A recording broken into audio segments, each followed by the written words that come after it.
$10 for this lousy old cap? Fake shoes? What a ripoff! Damn it! Absolute trash again! Hours ago, I was humiliated to my face by my cheating wife and her lover. My daughter's sky-high $500,000 medical bill is still up in the air. And here I am, using my last $10 to buy this abandoned mystery box. A bum actually thinks he can strike it rich with this? Is that raggled piece of crap even worth a dime? Are you just throwing a tantrum now, venting your frustration on a doll? In the end, you won't even have a dime left.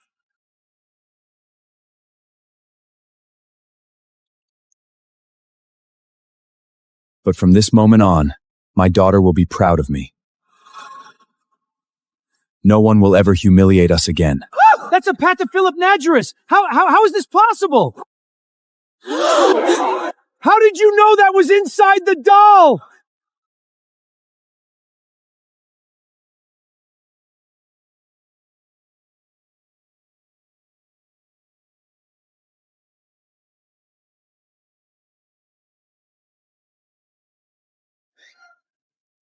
Mr. Wilson? Shh. Daddy, where are you going? Be a good girl, Lily. Daddy is just going to step out and talk to the doctor for a bit. Just get some sweet sleep. And everything will be fine when you wake up.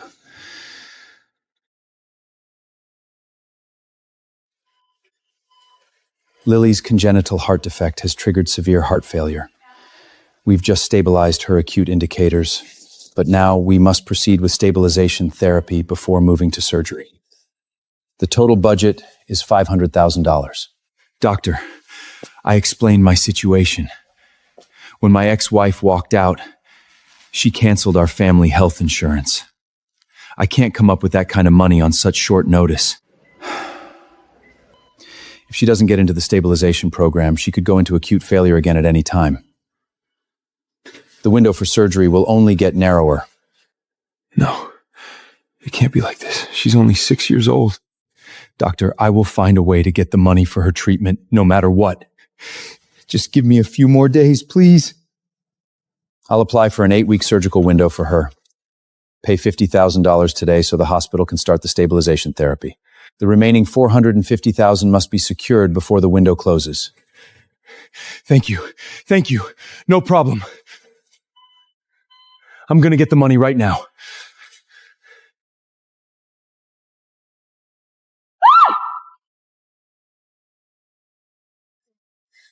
Watch where you're going. If you hurt the baby in my belly, I'll make you pay! Rachel? Thank God. Lily is in the ICU, and I need money for her treatment. For our daughter's sake, lend me $50,000. Oh, that little Brit is still alive? Grant, Lily is the sick money pit I told you about before. You knew she was sick all along? Is that why you ran away? You even intentionally cut off our family insurance? No. I divorced you because you're a complete loser. And that little bitch's sickness is just because she has your low-class blood running through her.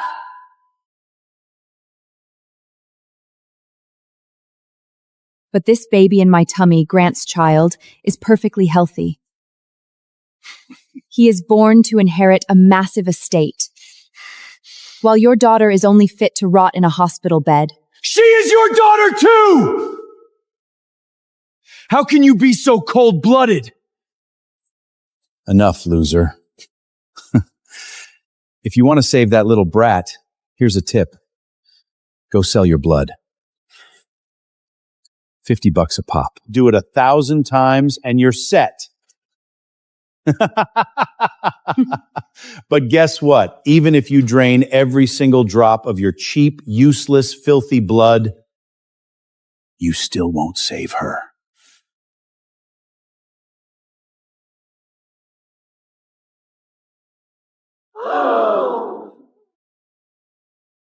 Go buy a decent cardboard box for your daughter. That's probably the best final home she's going to get.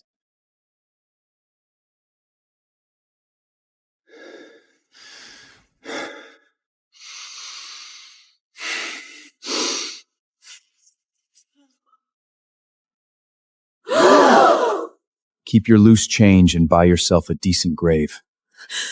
No matter what, I will save my daughter.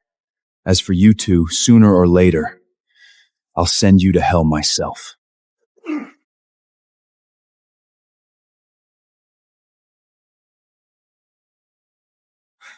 There's still time. Even if I have to sell a kidney on the black market, I have to scrape together $50,000.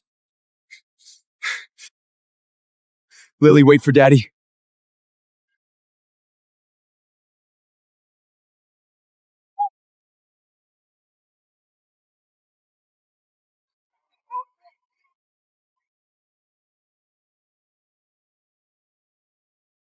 Garbage belongs in the dumpster!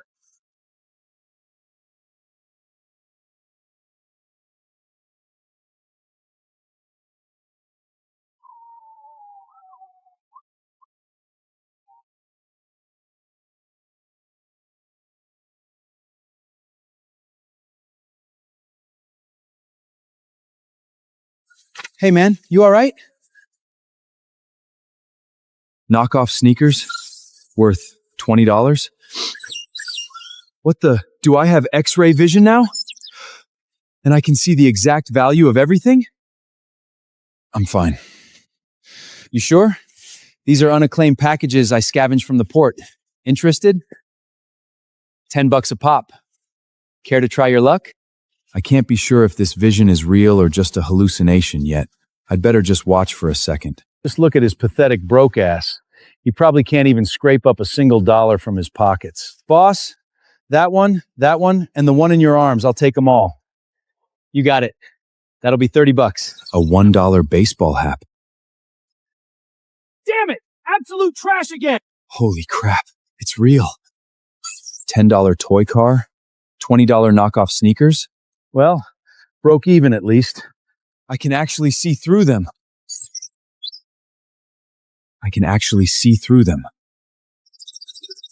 If there's something high value hidden here. A $115,000 watch? Selling it should solve Lily's immediate medical crisis. I want that one. What? You want this one? This $10 is probably your entire life savings, isn't it? A hobo like you dreaming of hitting the jackpot? Go to hell.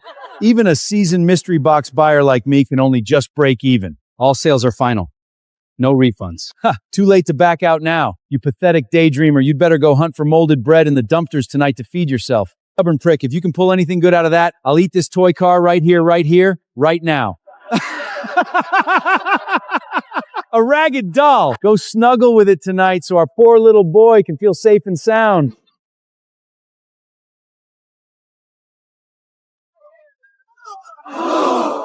What the hell? That's a Patek Philippe! Holy crap! A Notice 5711, and it's the discontinued as blue dial. It's worth at least $120,000. My father's been hunting for this exact piece for 10 years. Market price is $115,000. Give me $100,000 flat and it's yours. Deal.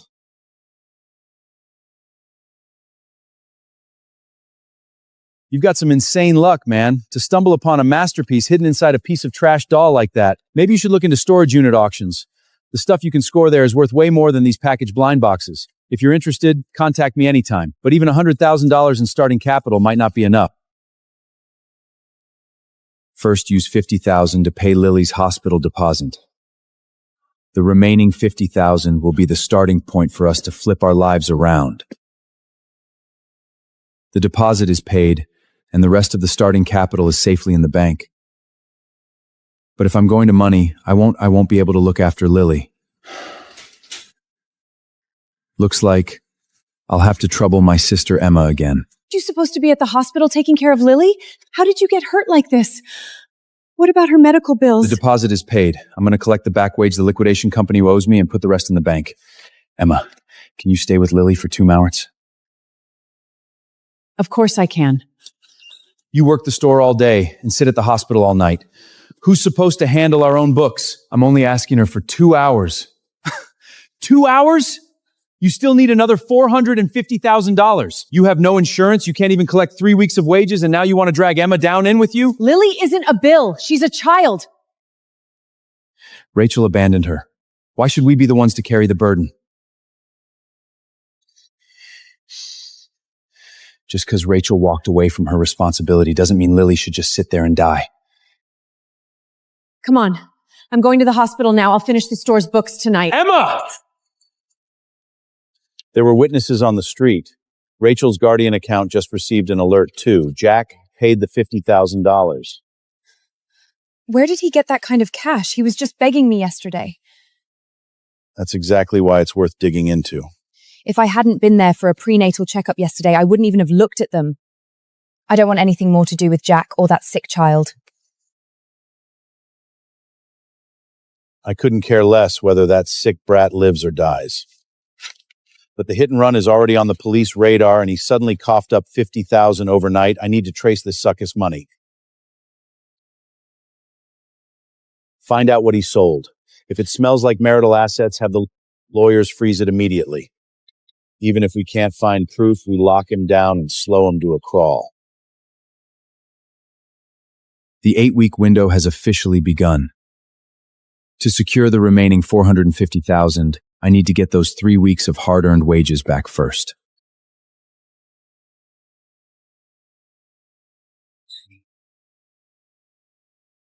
You're backed up 3 weeks on my wages. Square it up today. Plus, I quit. Quit. Did that crash scramble your brain? Your daughter's still in the hospital, and you think you can walk away from this job? Do you dare? You want out? Fine. The company has no cash, so wait for your wages. And if you quit without notice, you forfeit your 2-week security deposit. Go sign the paperwork in accounting. I busted my ass for you for 3 weeks and didn't see a single dime. Now Lily is in the hospital. I just want what's rightfully mine. A workplace injury? 12 years ago, after the Old Port accident, you signed the liability papers and got thrown out. If I hadn't taken you in, who would have hired you? And now you want to lecture me about rules? Dream on. That's your compensation. Pick it up. Anything extra is me being generous.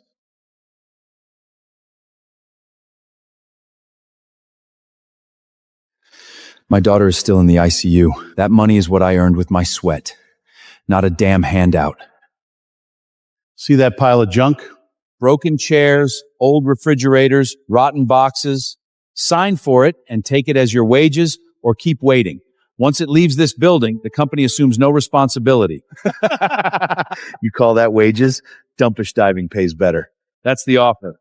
Take the pile or leave empty-handed. Think about your daughter in the hospital.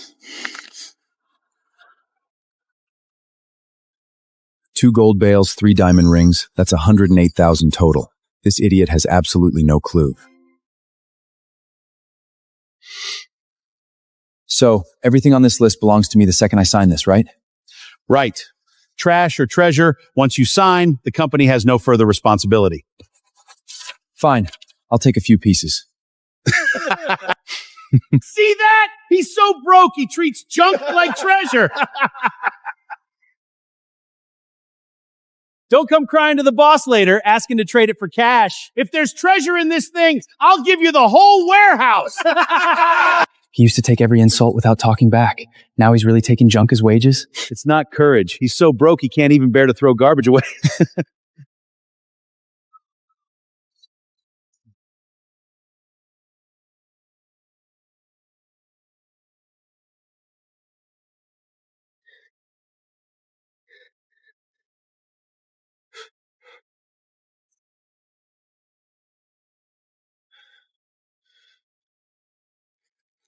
Lily, Daddy found a way.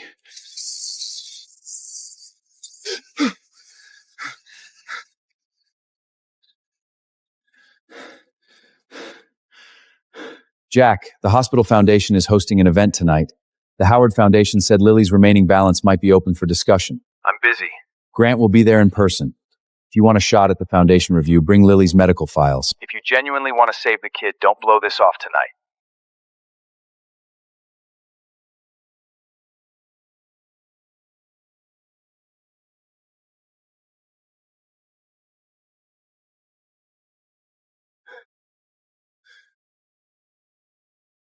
The deposit bought us 8 weeks. This $108,000 still isn't enough to save Lily, but I can find the next valuable item.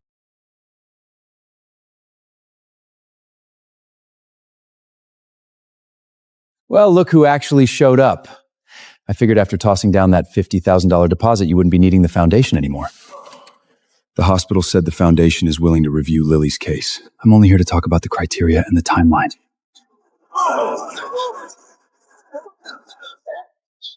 Tonight, we are also here to witness a mother reuniting with her ailing daughter. She's not the mommy I remember. The cameras are rolling. Don't humiliate me. She's a patient, not a prop for your commercial. Lily's case hasn't been approved yet. Cooperate with the charity shoot, and I can bump her application up to priority review. I am personally donating 2 items from my private collection. Every single dollar from this charity auction will go straight to the Children's Medical Fund. To call this a donation? Would anyone even bid $1 for this junk? This is a charity gala, not a junk disposal slight. They're old, but they've been cleaned and sanitized. They're good enough for the kids in the ward. 8 weeks, $450,000. Play ball with me, and Lily's case goes to priority review. Keep making a scene, and she won't even make it to the evaluation table.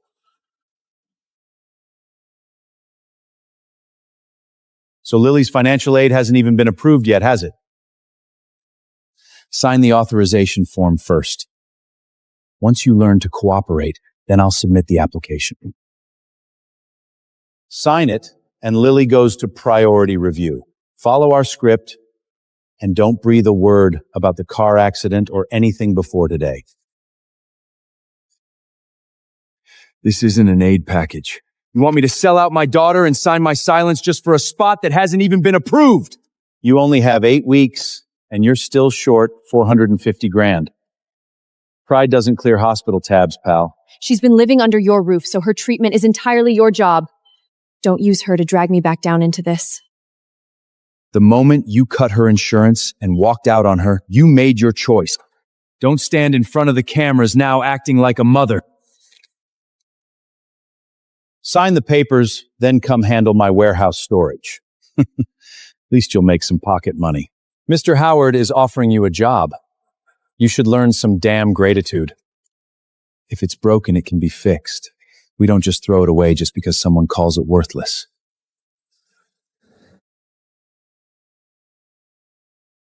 A fake bag and a printed signature. Together they're worth less than $1,000. But the publicity they're buying by exploiting Lily is worth far more.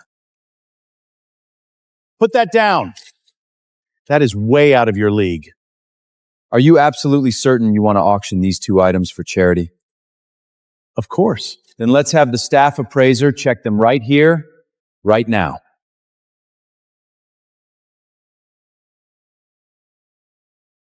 A man who uses fakes to buy a charitable reputation has zero right to lecture me on how to save my daughter. A warehouse grut actually trying to appraise my collection? The leather grain is machine pressed, and the hardware is unusually light.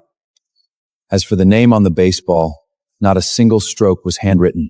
You're just damn jealous of Mr. Howard's wealth. Money can't turn a counterfeit into the real thing.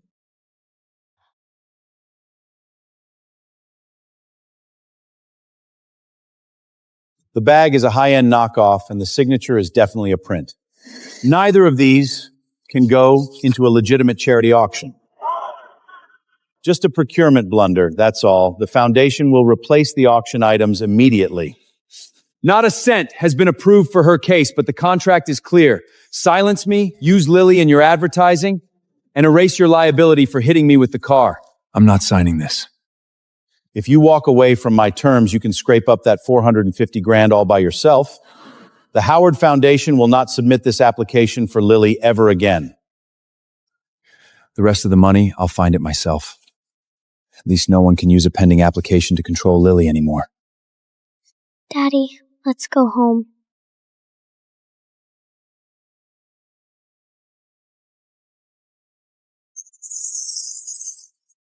The contact at the procurement company goes by Vince. He's got ties to the Howard Group's old port project. If Jack leaks the hit and run, along with the fake auction items, It's going to ruin our wedding and the baby. Don't talk about us just yet. You couldn't even manage to keep a 6-year-old kid under control today. Find out exactly where his goods are coming from and what accounts that cash is hitting. Track down his sister's laundromat and his parents' trailer park. Dig into all of it. Didn't you say he was so poor he could barely afford food? Then how did he dare humiliate me in public? He just got lucky. He used to be a complete pushover. Anyone could walk all over him. Sister's laundromat is underwater on debts, and the trailer park where his parents live is currently in relocation talks. Then let's show them exactly what happens when you cross me. Mr. Howard, are we really going after his family? I was the one humiliated last night, so today his whole family get to pay the price.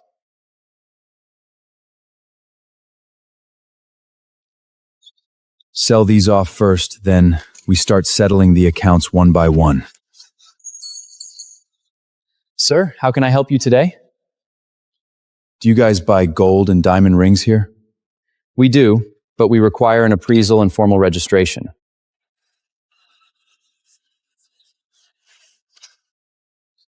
Let me take a look at these first. Everything is authentic. We buy at the current buyback price, not the retail counter price. Give me a fair market price. The absolute best we can do is $75,000. If you pass on this, you'll get pretty much the same anywhere else. He lowboyed me by a third. You short me by a third. Sir, you might not really know how the market works. I don't know your tricks, but I know how to read prices. The clerk miscalculated. The standard payout is $108,000 flat. Paperwork, invoice, and bank wipe, everything fully covered. Itemose everything clearly and wire the funds. You got it.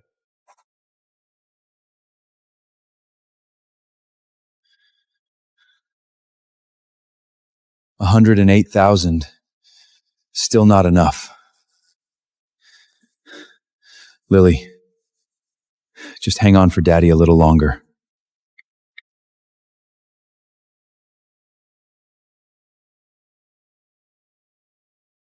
Watch where you're going!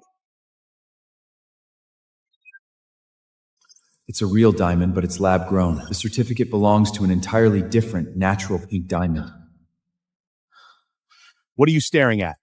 If you scratch a diamond like this, you couldn't pay it off even if you sold yourself. You probably shouldn't try to sell that, dude.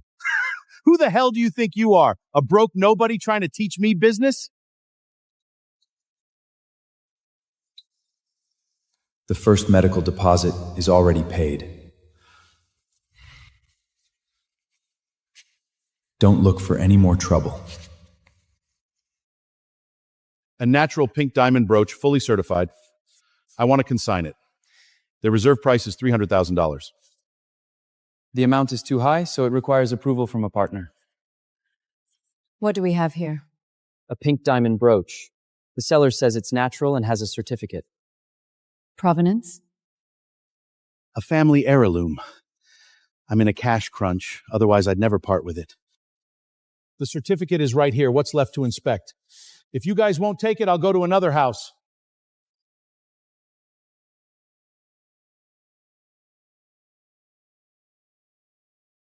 See? It is a real diamond, and the certificate is right here. Stop delaying and prepare the payment. Process it for consignment storage first. Hold the funds. Starting bid at $300,000, but it must be sent to the lab for a recheck.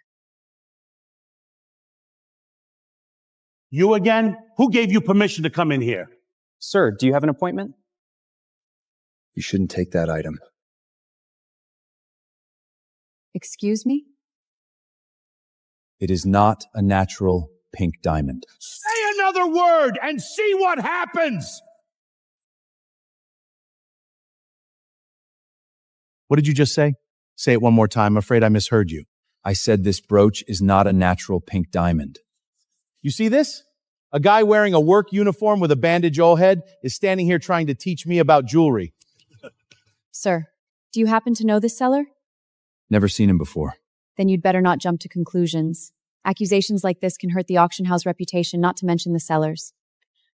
Since you had the balls to walk in here, don't just drop a conclusion and leave it at that. Give me your reasoning. The certificate itself is authentic, but it belongs to an entirely different loose diamond. The cut proportions in the photo don't match the actual piece. The girdle laser code on this primary stone has been ground down, and there's a ring of frost around the edge. So what if it's been repaired? It's perfectly normal for antique jewelry to undergo restoration. Don't act like an expert when you don't know jack shit. Restoration itself is normal. Side stones have inconsistent color temperatures, and the center stone is lab-grown.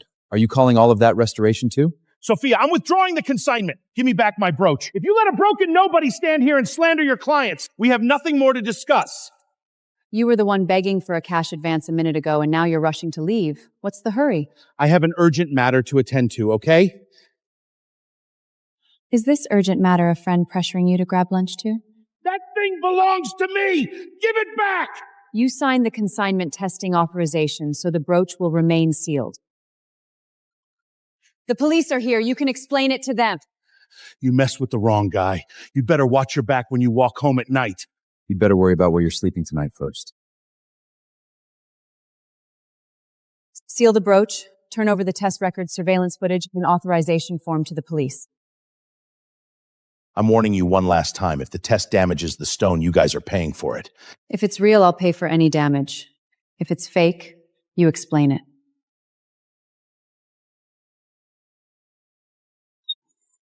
The center stone is exactly what he said it was. The certificate belongs to another stone. Who put you up to bringing this in? I swear I have no clue. I'm just the middleman running errands. Vince threw me $5,000 to secure the cash advance, and he didn't tell me jack shit about the rest. Phone numbers, wire logs, meeting locations, spill all of it. You didn't just stop a $300,000 fraudulent sale. If that piece had sold through my auction house, it would have destroyed my reputation. I just happened to spot it and spoke up. Most people see trouble and their first instinct is to look the other way. You walked out the door and turned right back around. That's not just speaking up. I've been hiding in the shadows for way too long. Lily is still in that hospital bed. If I keep hiding, she won't have a single soul standing in front of her. Next time you track down any merchandise, bring it straight to me. Jewelry, high-end watches, estate cleanouts, forfeitures, unacclaimed storage units, we handle all of it. I've only ever bought a $10 blind box. Someone like me can actually get into storage unit auctions? Those cardboard boxes at the port are just for rookies to pay their dues. A real blind auction gives you exactly 10 seconds to look inside before you buy the entire unit. Whether it's buried treasure or toxic mold inside, you swallow the cost alone. Sounds a lot like gambling. Your eyes only dictate whether you spot the prize. The capital, the legal permits, and the disposal logistics, that's what dictates whether you actually walk away with it. 20 grand. Special risk consultant fee processed straight through the corporate account. You saved my house from a counterfeit disaster. So you earned this money clean and square. Let me read through the terms before I sign. If you signed it without reading, I wouldn't have the guts to hire you. The errand fee traces back to a third-party procurement contractor used by the Howard Foundation. The police secured the evidence, but right now it only proves a financial link. It doesn't trace back to who pulled the strings. Grant, you'd better pray this is just a coincidence. Mr. Wilson, large cash injunctions and liquidation payboats require thorough source verification. The paperwork is all right here. I want to establish a child medical trust account for Lily Wilson. The sources of the fund have been verified. How much would you like to deposit? $150,000. The hospital already took the $50,000 deposit. This trust will be exclusively locked down for Lily's ongoing therapy and surgery.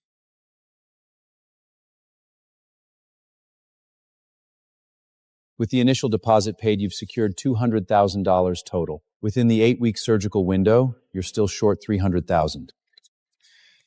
I know. I'll keep hammering away at the balance. One more thing. This trust only manages the finances. Rachel is still listed on the legal guardianship files. The medical consent rights for the surgery will have to go through a family court judge. She hasn't cared for Lily in 2 years, and she canceled her health insurance. Then you bring that exact proof to a lawyer. The bank can only recognize documents that are legally active right now.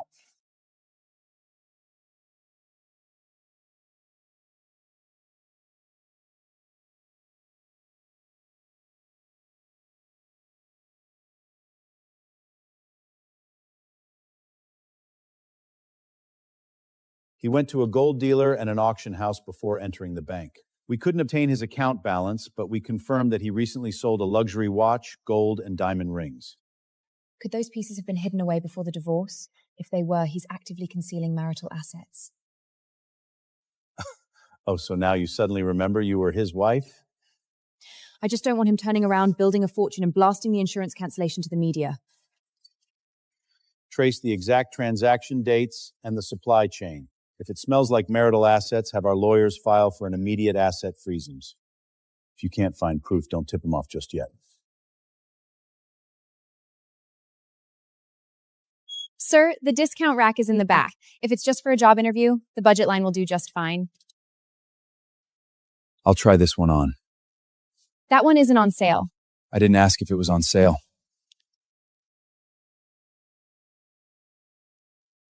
These clothes won't make me any more valuable. All they'll do is force those bastards to sit down and actually listen to what I have to say first.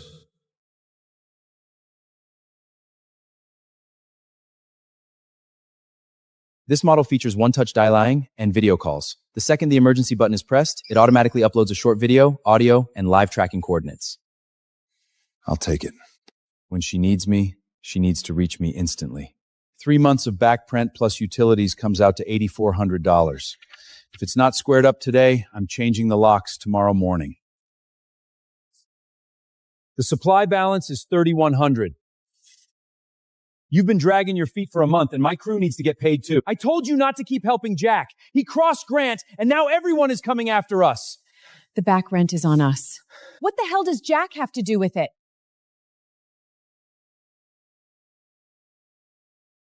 Where the hell did you borrow a suit like that?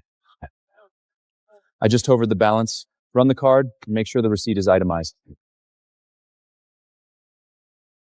Mr. Wilson, I wasn't trying to make things hard for Emma. It's just that the balance has been sitting for way too long. The back rent is cleared, plus I'm prepaying for next month. The leases stay exactly as is. Don't take my cash today and change the story tomorrow. Of course, of course. I'm paying back the principal on everything you covered for me before. The rent and the supplies are taken care of, and I'm leaving $2,000 in the register for daily operations. The shop is yours, and the revenue hits your account alone. What exactly did you get yourself into? Don't dive back into a hole just to throw me a lifeline. Every dollar is documented. It wasn't stolen, and it wasn't borrowed. Take it, Emily. Jack, I panicked just now. We're family. Don't take those harsh words to heart. If you have any business later, I can help too. When I was flat broke, you were terrified I'd show up. Now that you see the cash, you're terrified I'll walk away. From this moment on, I'm managing the shop's accounts myself. I'm on my way. Keep the shop running. Call me if anything goes sideways, and stop carrying the world on your shoulders alone.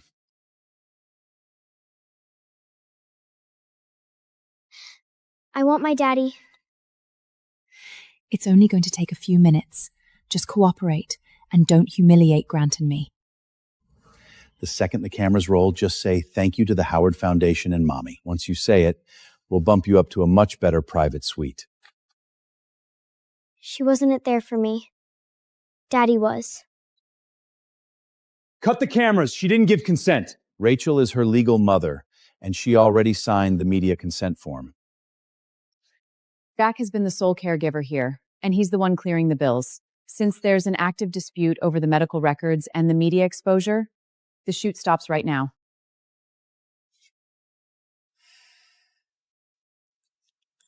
Hold this down, and Daddy will be right there. If you don't want to shoot, just say no. Nobody can use your medicine to push you around. Is Mommy going to take me away?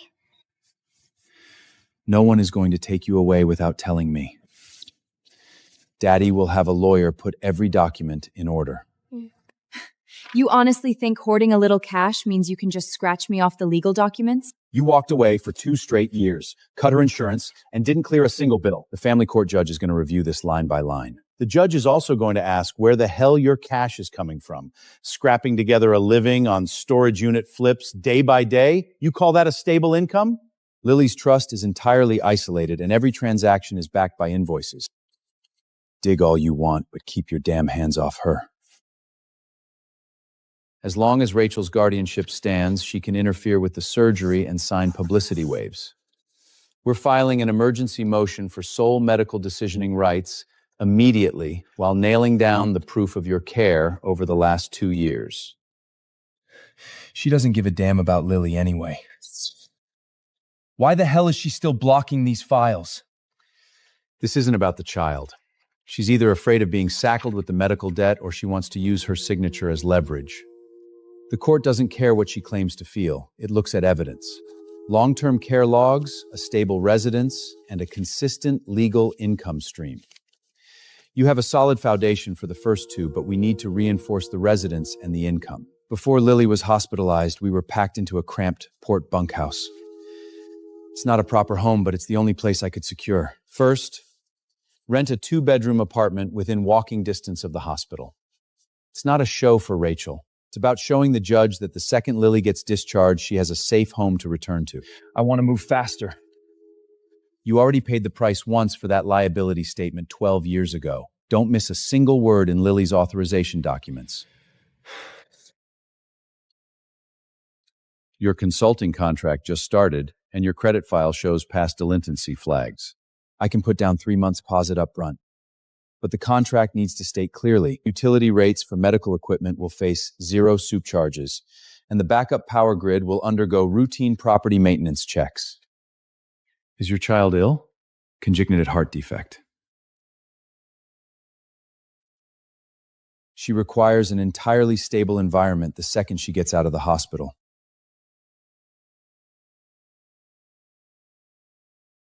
Jack, your dad told me not to reach out. The trailer park just posted a relocation notice. If we don't clear out by the end of the month, they're cutting the water and power. Take a photo of the notice and send it to me. Don't sign a damn thing yet. I'm heading over right now.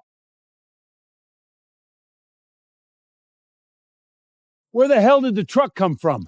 It's a pre-armed truck for hauling freight. The second you get your hands on a little cash, you swap your clothes and your truck. Did you stop paying for Lily's treatment? Leatham, finish talking first. The hospital received $50,000 and another $150,000 is safely held in Lily's medical trust. The 8-week surgical window has begun. The suit is for clients and the truck is for hauling goods. I haven't touched her life-saving money. How is Lily doing? She has always lived with me. I rented a place near the hospital and my lawyer is applying for sole medical decision-making authority. Then stop just talking about it. The kid can't afford to face a second wave of disappointment. I know. I get that you guys didn't believe in me before. But this time, just watch what I do first. I'm not terrified of you running out of money. I'm terrified that the second you spot a shred of hope, you'll drive yourself way harder than before. Before today, I didn't know what I was surviving for. Now I do.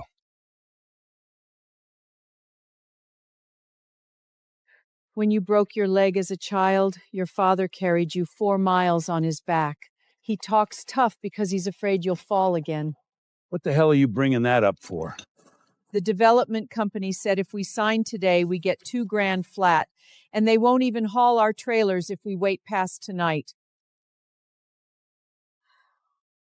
We're all getting old. If we're forced out, where could we possibly afford to rent? $2,000 sounds like a lot, but a single move and a rental deposit will wipe it out clean. But if we don't sign, we're terrified we won't even see that $2,000 in the end. Don't rush into signing anything just yet. Give me 24 hours to dig into the old agreements. Tomorrow, whether you pack up or dig in, the choice will be yours.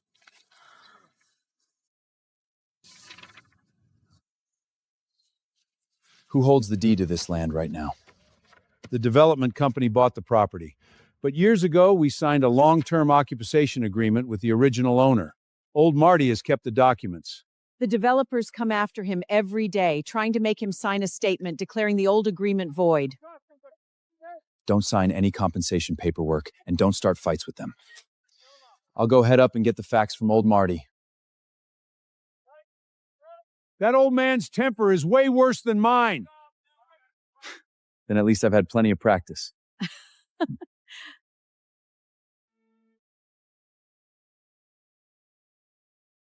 $200,000. The second you verify the original lease expired years ago, you walk away with the cash tonight.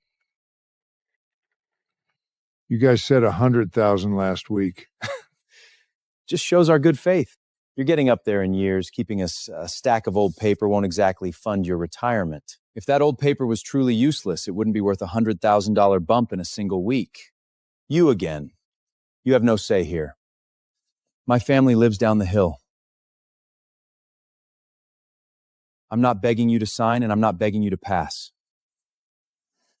I just want to find out what exactly they're buying first. They're buying my signature. What about you? What exactly are you bringing to buy my trust? Don't listen to nonsense from a clean-out worker. He can't even understand this contract.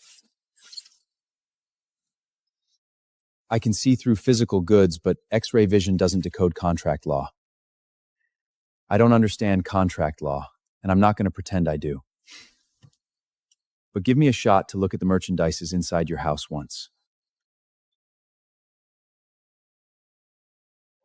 Come back tomorrow. Tonight, I want to hear what this guy who doesn't pretend to be an expert has to say first. Go ahead, lay it out. Which piece is worth real money? Don't pull sweet talk out of your ass to pacify me.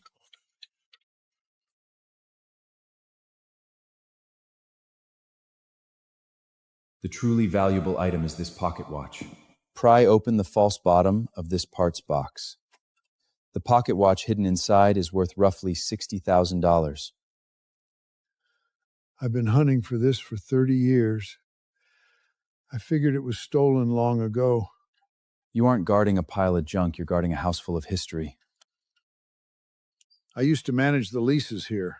The original owner promised that as long as everyone paid rent on time, they could continue living here. When the land was sold, a lawyer prepared a succession document requiring the new owner to honor that promise. Where are those legal files? All I have is the old lease.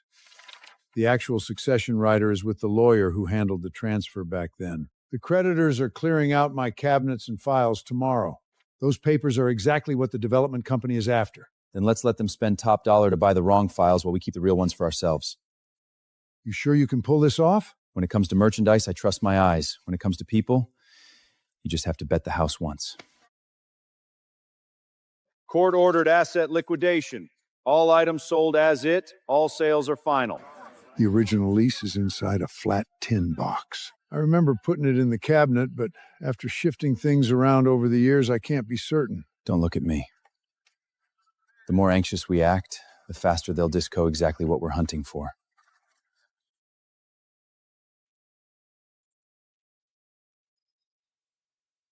The paper is authentic. Whether it can save our people is a call for Mason to make.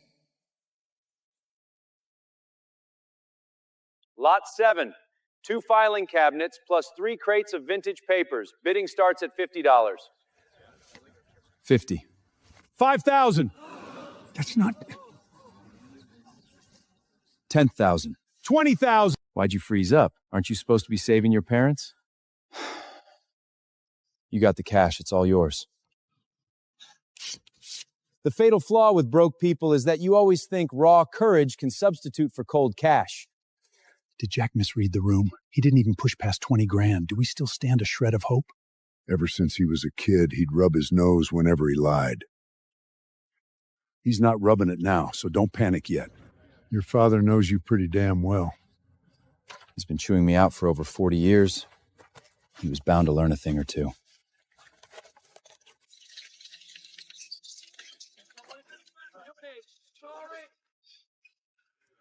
$20, do I hear 20? 20. Sold.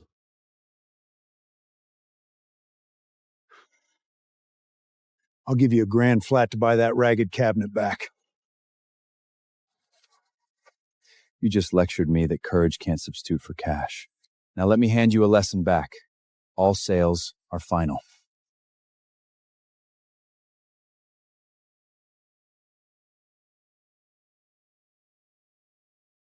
Didn't you tell me he was staring right at this cabinet? He was definitely looking at it. If looking at items incurs a fee now, you owe me a hefty balance.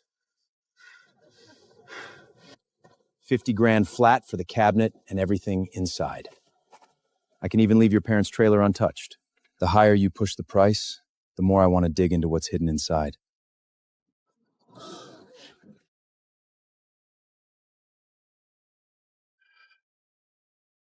This is it. Every single household name is right here. With these in hand, can we actually protect this place?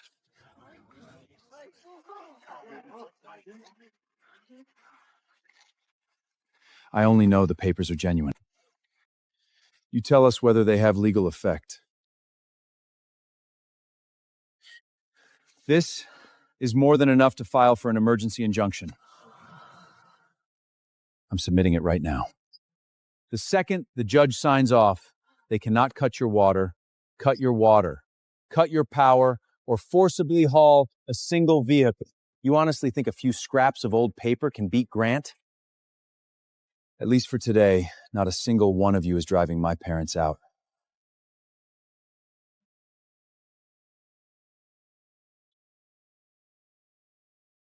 Congratulations.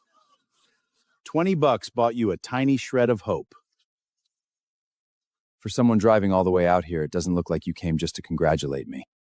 This original lease passed its expiration date long ago. That permanent tenantship you keep talking about is only stated in the succession trider. Without it, these papers buy you a few days at best. He locked onto the vulnerability. The final page does explicitly reference a succession rider. Without that piece, we can only fight for a temporary injunction first. Where the hell did the rider go? Alan Cole was the attorney handling the title transfer back then. The original files always stayed secure at his firm. Cole died years ago, and the firm folded right after. You have exactly 72 hours left. These second time runs out, I will right here, watching this entire place get cleared flat.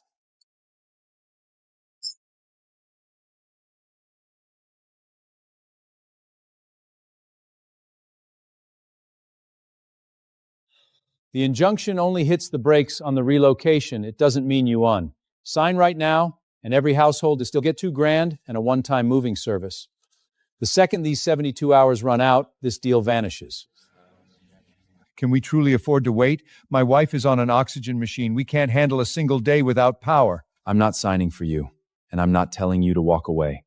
Let Mason break down the terms first, then make your call.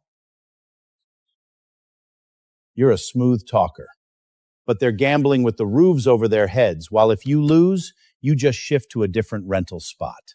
Which is exactly why I won't let them gamble on my account. I will hunt down the missing file and bring it back. The code is enclacked, which proves the rider definitely exists. The catch is Cole's firm folded 10 years ago. Where the hell the archives went is anyone's guess. Dead guys, old paper, and missing archives. You sure love digging through this graveyard. At least a dead guy doesn't play the saint for charity while throwing elderly pokes onto the street. He talks a big mail tonight, but if that file doesn't surface in 3 days, the shut-off notice is still hitting your doors. Don't blame me for not leaving you an out when the time comes. My husband is buried nearby. I don't want to leave.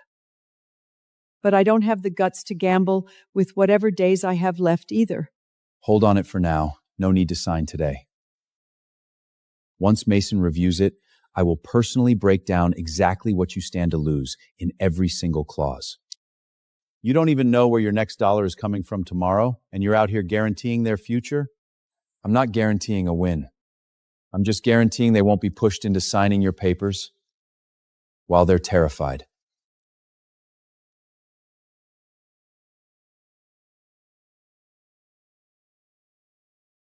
After Cole passed away, his daughter sent the remaining boxes from the firm to a storage facility. She covered the rent for a few years, but then the payment stopped. Are you certain the rider might be hidden there? Cole didn't trust computers. He kept a paper trail for everything. The exact year he handled the land transfer, he was also representing a worker in a port company workplace injury case. Which case? I only recall him repeating back then that some folks would bury a worker's entire life inside an archive cabinet just to shield the corporation. Cole's delinquent storage unit hits a public blind auction tomorrow. Then let's go bid it back.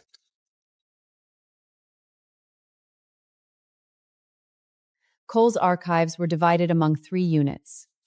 The facility only provides the unit numbers and does not guarantee that the contents are complete. The doors open for 10 seconds, and no one may enter to search.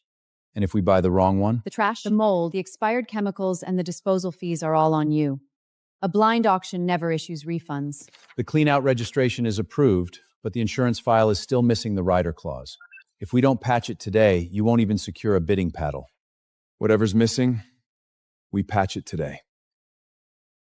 We have another headache. Grant's people registered too. Harrison Black, he specializes in predatory asset bid wriggling. He doesn't know where the rider is hidden, but he has the capital to spike the price on every single unit you lock your eyes on. If he's exclusively gunning for me, that actually makes things simple. You've only won once, so this is exactly when people mistake luck for skill. Blind auctions punish that mistake.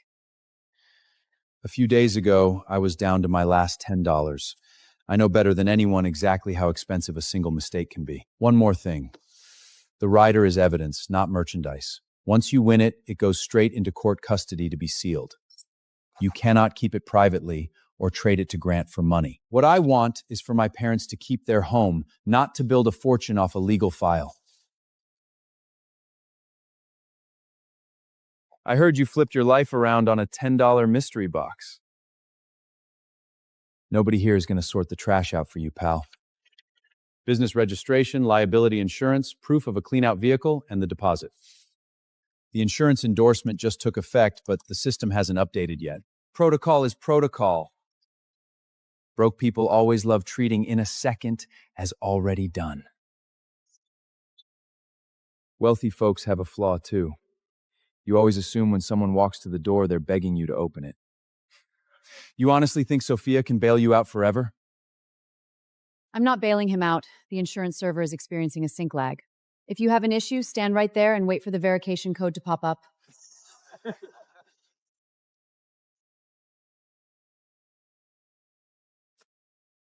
Paperwork is fully verified. Paddle number 15. The code arrived, and I got my paddle.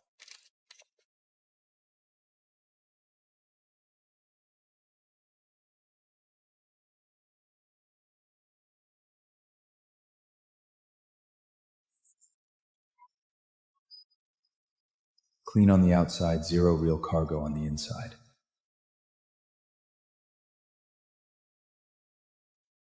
Lock onto this unit. Is there truly something inside? We have ears on us. Don't ask.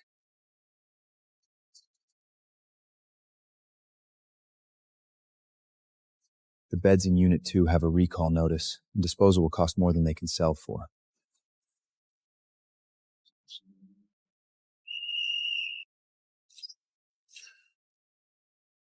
The refrigeration unit in Unit 3 is broken. Buying it means losing money on removal before anything else. Spotting value is one thing. You're finally learning how to factor in the outside liability. A loss now doesn't just hurt me, it delays Lily's treatment. Every cost has had to be clear.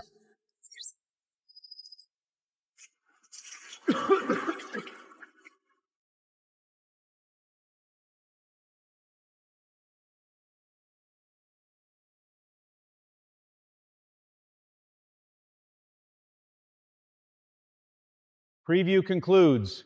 Bidding kicks off in 5 minutes. Your eyes are sharp, kid. But out here, spotting it doesn't mean you walk away with it. You're absolutely right. Sometimes it just comes down to who blinks first. 4,200. 4,500.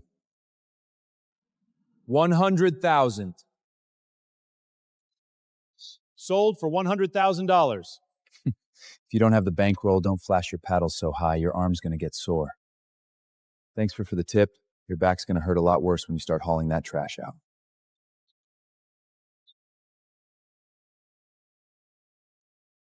Those high-end crates are completely empty too.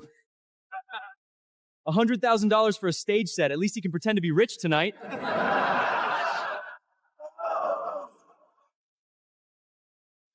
You baited me into locking onto this place. I look where I look, you bid what you bid. I'm damn sure not responsible for where my eyes happen to land.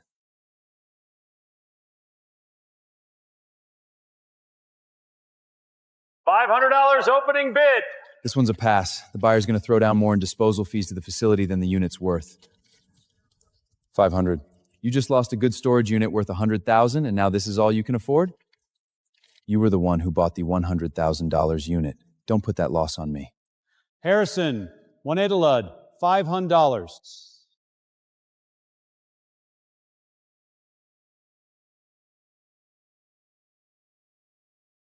Boss, the crates are completely rotted out from water. If we push further in, the subfloor might be compromised.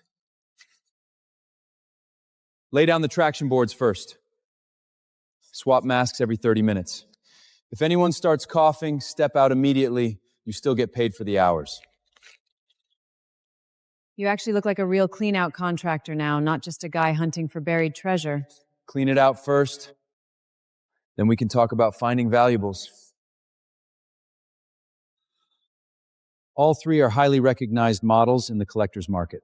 Conservative appreciation hits $35,000. Scored for $500? Damn, smelling this rot all morning actually paid off today. The bonuses will be paid as agreed. First, finish clearing out the remaining trash. Our old bosses scored big items, and the first thing they did was kick the crew out so we wouldn't see the value. You carried the goods out, so I won't hide their value from you. You'll receive every dollar of wages and bonuses. Playing the good guy takes money. If those cameras don't sell, the first debt you owe will be their wages. I verified the clean-out contract before I ever cracked the door. If you genuinely give a damn about workers, go clear the disposal fees for your empty crates first. 100,000 loss. That 100,000 loss is yours, not mine.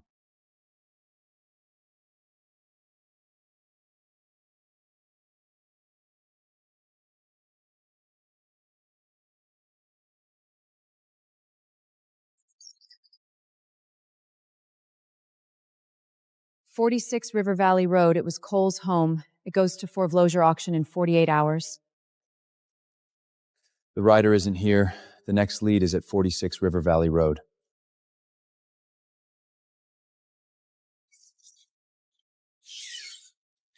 Jack secured the archive transfer log. The succession rider is likely hidden inside Cole's property. Lock down the house, hunt for the vault first. The land transfer and the old port incident all cleared through Cole's desk. The paper he hoarded is worth way more than the property value. All the transactions took place after the divorce. However, Rachel can claim that Jack concealed similar collectibles during the marriage and seek a temporary freeze. Once his account is locked down, he's forced to come to me to negotiate? We can also weaponize your active joint medical authorization rights to demand the hospital halt any non-emergency surgical scheduling paperwork. I never asked you to look after that kid. You just need to sign 2 scraps of paper to completely trap Jack's cash and his time. I want a written share of the Howard family trust for myself and my baby. Once the job clears, it'll be there. You haven't shown your face for 2 straight years, and now you suddenly give a damn about my bank accounts? I'm not contesting where Lily lives. I want the divorce assets reviewed again. As for her treatment costs, don't expect the court to make me cover them later. Take full liability for the treatment costs, let the insurance drop slide, renetting ablations, and throw in another 80 grand cash. Sign all 3, and I drop the motions right now. You're treating our daughter's surgical consent forms like a price tag? Ms. Carter legally retains joint medical authority. You possess the right to reject the terms or wait out a court ruling. Jack has been Lily's sole caregiver, and he paid both the deposit and the trust funds. Rachel disappeared for 2 years and canceled the insurance. And now, she is demanding money in exchange for her signature. We are seeking emergency sole medical decision-making authority and opposing any freeze on the life-saving account. The $200,000 Jack already cleared is sufficient to sustain the current treatment phase, and Lily has officially entered the 8-week surgical prep window. The remaining balance must be finalized before the operation. Pending the court's ruling, daily medication continues, and the medical trust assets will not be commilled with standard divorce property. You think a single account proves you won? You already walked out once. Don't expect to use a pen to lock down her surgical doors ever again.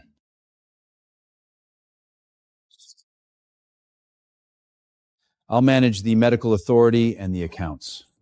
You go lock down the rider. But the corporate operational FUDs and the medical trust must remain strictly isolated. Not a single dime gets touched.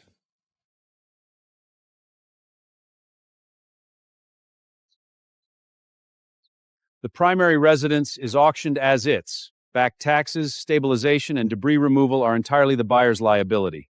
The contents of the garage are a separate lot and does not include the real estate title. There are files inside, but I can't verify whether they possess the legal teeth to shield the trailer park.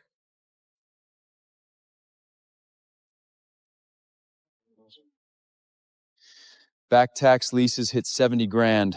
Temporary structural stabilization starts at 40 grand flat. Real restoration blows past 100 grand easily. Even if there's a vehicle inside, you can't balance the ledger. Just because something is hidden inside doesn't mean the property title and restoration liabilities are worth swallowing. Which is exactly why I had Mason dig into it. I refused to pay a lifelong price for someone else's terms. Because I failed to parse the paperwork a second time.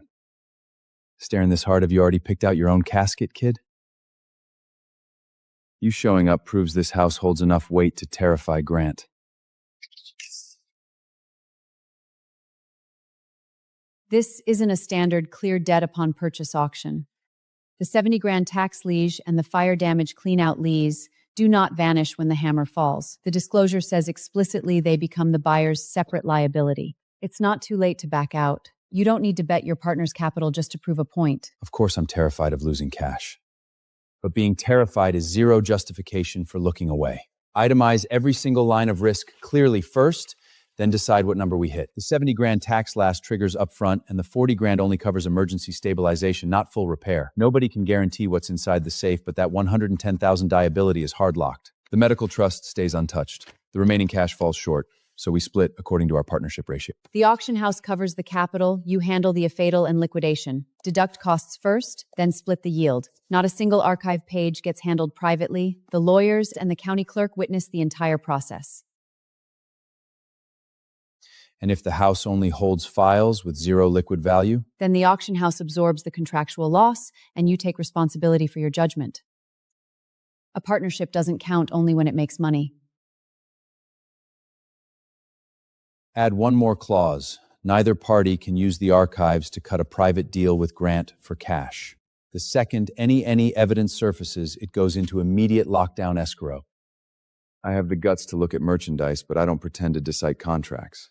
That sentence gives me way more peace of mind than I guarantee we make money.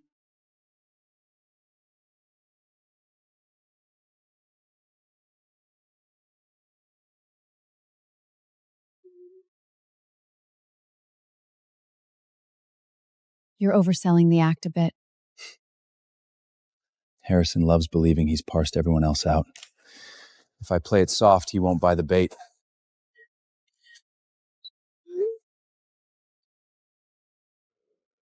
The files are inside the garage. Tomorrow, lock down the garage contents first, then spike the primary Presidential's price.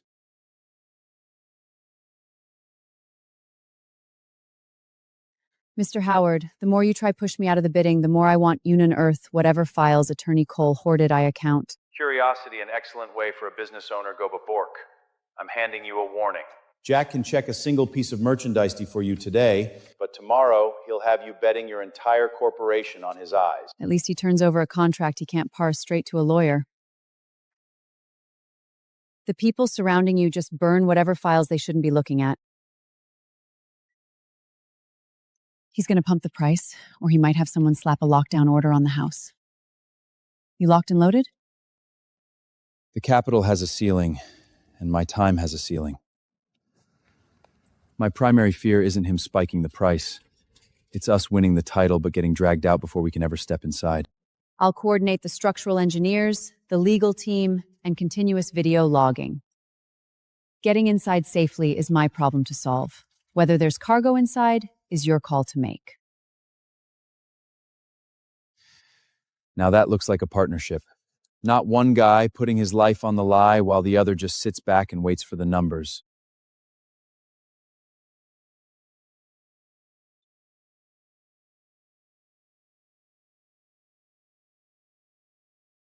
Daddy, are you going out to bid on things again tomorrow? Yeah. But I've got people stationed right by the hospital on standby. If anything pops up, I'm back instantly. Then don't spend the money for my treatment. The folks at TV said blind auctions are just like gambling. Your treatment money won't be touched by a single dime. Bidding on the property draws exclusively from the auction house partnership capital. Every single dollar has a lawyer and an accountant locking eyes on it. Could you lose? It's possible. But if I lose, I still come straight home. I'm not going to hide away. Then get some sleep early. You've got dark circles under your eyes. Understood, little doctor.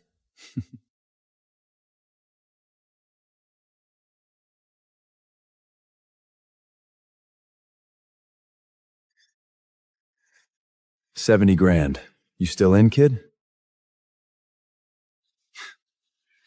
$90,000.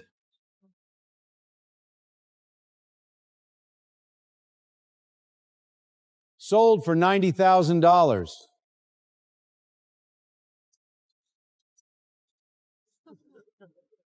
$90,000 for a disposal tab? That one's gonna leave a scar for life. You set me up? I took a couple of looks, and you threw down $90,000 blind. The person who truly scammed you wasn't me. It was your own assumption that you're smarter than everyone else in the room. Go clear the disposal proposite first. Those vintage oil drums require hazardous material processing. Don't let Grant pay for your education fees again. You flashed the platter yourself. I didn't touch your hand by a single inch.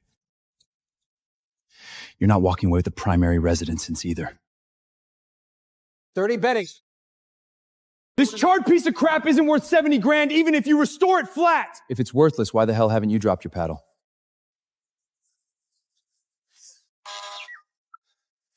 Mr. Howard, 10 more seconds and the house slips away. You tossed down $90,000 for garbage and now you expect me to drop more cash instantly? Figure it out yourself.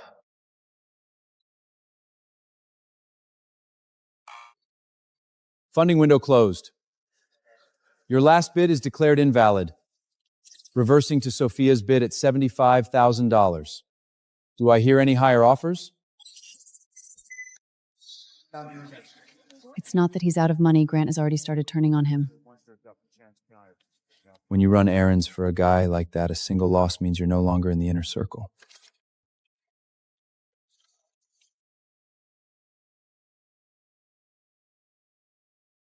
A new hazardous structure report was just flagged. Entry is entirely prohibited until structural verification clearance is processed. Congratulations. 75 grand to buy a charred frame you can only look at from the sidewalk. At least the front door isn't under your jurisdiction anymore. The primary frame can sustain short-term entry, but 0 alteration to the load-bearing walls is permitted, granting the buyer exactly 1 hour for inventory. So once the hour strikes, regardless of whether the target files surface, everyone must clear out? Correct. The wind direction is shifting, and thermal distortion in the roof grid could trigger further collapse. If you want the cargo, you need to keep your lives intact first. Whatever zones you flag as off-limits, we don't touch. Continuous video logging, and you can audit the toolkit yourself. The stop work order triggers in exactly 1 hour. You'd better pray the vault sproats legs and walks out on its own. Standing at the gate right on time tells me Grant didn't sleep at all last night. The engineer stated the wall is strictly locked down. What's the play? The wall structure is vintage. The brick base was patched in later. The mort color doesn't line up, and the screws don't track to the same era. The base carries 0 load. Clearance is approved, but 0 vibration to the primary wall structure is permitted. Your hands are shaking. The engineer handles the structural collapse vector. My panic is that the second the door cracks open and there's nothing but empty air inside. If it's empty, the contractual loss hits the corporate ledger. It doesn't strip the flesh off your bones. Keep your hands steady. Every time a bill went wrong before today, my name was the only one printed on it. This time there are 2. Keep hammering. 15 minutes left on the clock. Keep continuous video logging on the entire process. The second the files surface, lock them down in escrow. Don't go flipping pages all over the floor. I know. What I want this time is leverage that stands up in a courtrooms. 5 minutes remaining.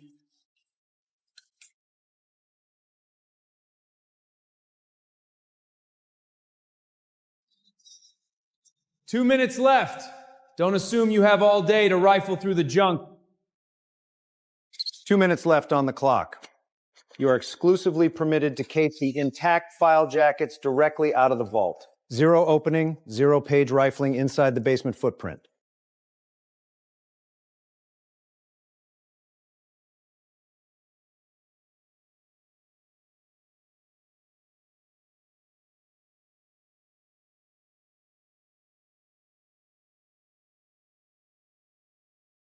The jacket numbers cross-reference perfectly with Cole's transfer log.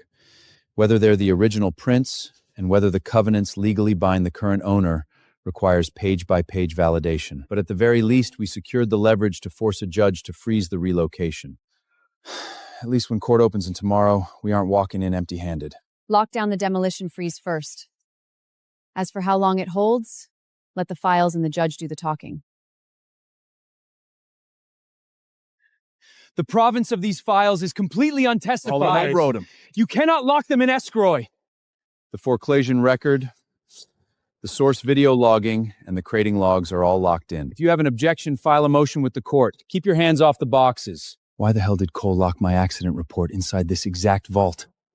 We can only verify both data sys's cleared through Cole's desk.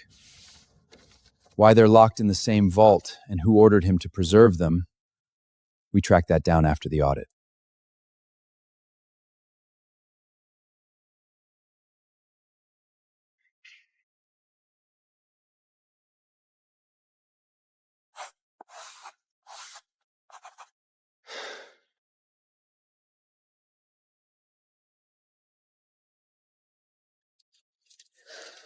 Scraps of paper preserved by a dead lawyer don't prove jack shit. Drop a price number, the house, the contents, the archives. I'll buy off the entire spread. You weaponized my daughter's critical sickness to cut a deal, and now you want to buy out my past? Dignity doesn't clear a surgical invoice. You should know that better than anyone, pal. Which is exactly why I build bankroll.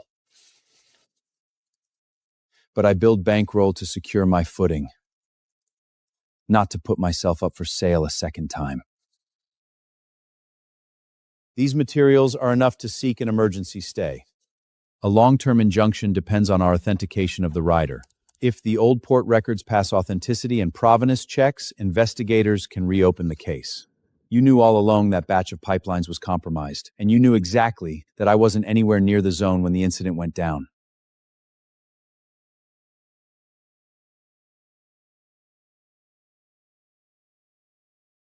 Pending the completion of the authentication, you cannot use a few scraps of yellowed paper to halt a perfectly legal development project. The Folloger auction was fully recorded on video, and the files were sealed on-site by county officials. These residents have called this place home for over 20 years. If you demolish their homes before the antification is done, they won't have a place to return to even if they win.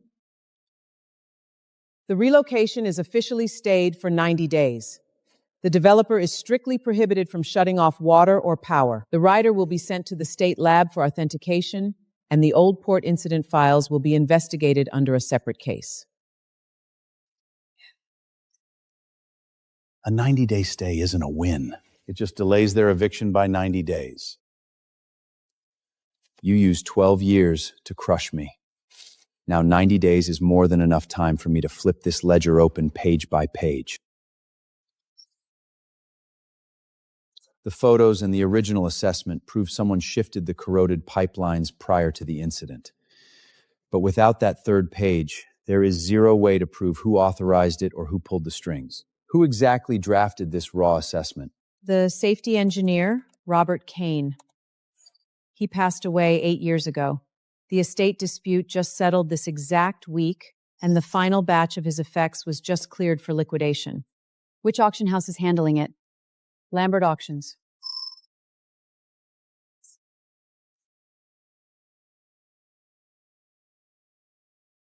Vince. The exact same middleman from that fake pink diamond. Where the hell are Kane's effects right now? Whoever intercepted that third page 8 years ago might have slipped it right into this batch of estate effects.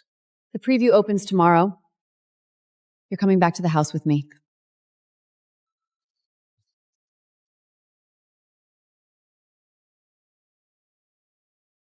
Played by the legendary singer Nolan during his final tour, preserved in the private collection of engineer Kane.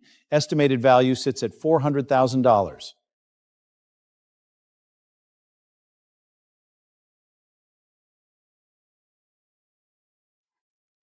The photos and the backstory are real, but the guitar is an absolute fake. Boss, since when do we let a warehouse grimp into a premium showcase to give appraisals? Since the exact day he saved your house from a $300,000 counterfeit diamond disaster. Sophia, this is a $400,000 premium showcase, not a salvage yard. Before you let him run his mouth, you'd better consider exactly who is backing the firm's credibility. Credibility is forged through thorough inspection, not by kicking out the guy asking questions. This package comes with a manifest written in Kane's own hand, plus tour photos. If you snap a single string, you can't afford the liability. The photos are real, and the manifest might be authentic too. The guitar isn't. I locked in a $400,000 guarantee on this lot. The auction opens tomorrow, and you're letting his words tank our corporate credibility?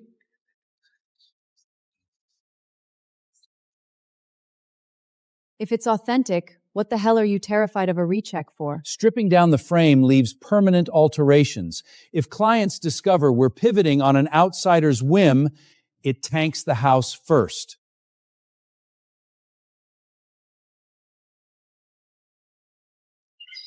The piece holding the real weight is hidden right inside the amplifier.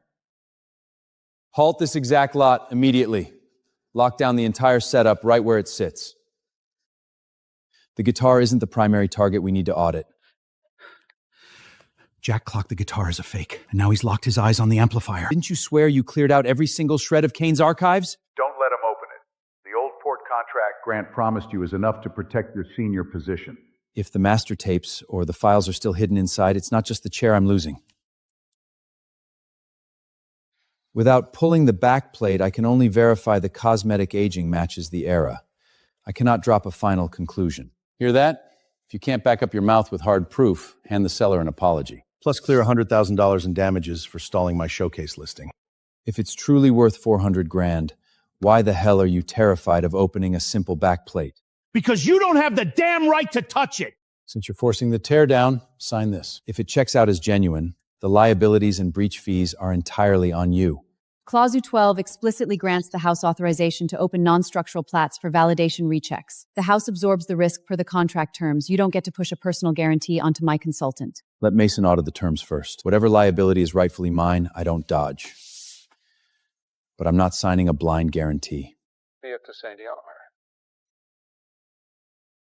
The precisionators tracked to a batch from 5 years ago. The solder joints and body routing are entirely modern processing. This is not a 1959 original frame.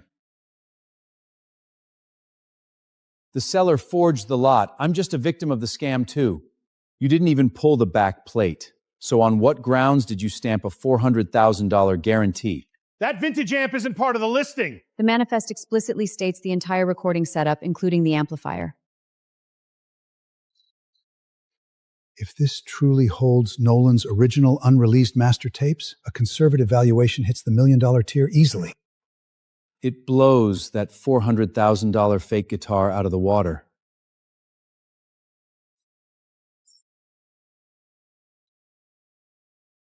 A minute ago, you pinned Kane's name to guarantee a fake guitar.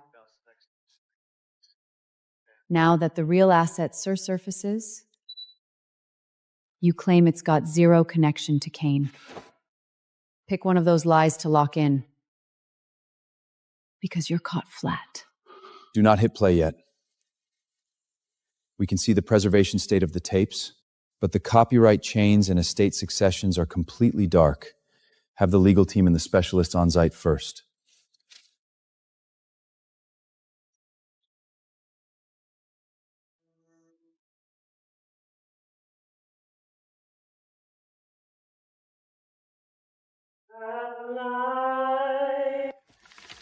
The vocal print, the opening count-in, and the tape batch codes match perfectly. The preliminary audit tracks this to Nolan's final rehearsal session prior to his passing. The final verdict waits on material and tape continuity testing. That thing belongs to me! You don't have the damn right to play it! The estate manifest covers the entire recording array. You weaponized a fake guitar to scam a corporate guarantee while trying to smuggling out the real master tapes. Save those words for the police. I had zero clue the tapes were hidden inside. The guarantee line was approved because Lucas scammed me with forged documentation of Kane's estate. The audit log shows the legal team demanded a recheck, and you personally struck it out. You didn't misread the lot. You were actively laundering a fake into a legitimate auction for them. Grant only promised to route the old port liquidation contract to our house. I figured it was just pumping asset valuations. I had zero clear it involved counterfeits. The exact second you scratched out that recheck mandate, you lost the right to call this misreading the merchandise. Vince has more than this one batch. You've blocked their route through the auction house. Grant will first cut off your consulting credentials. Then use the loss of income against your medical authority case.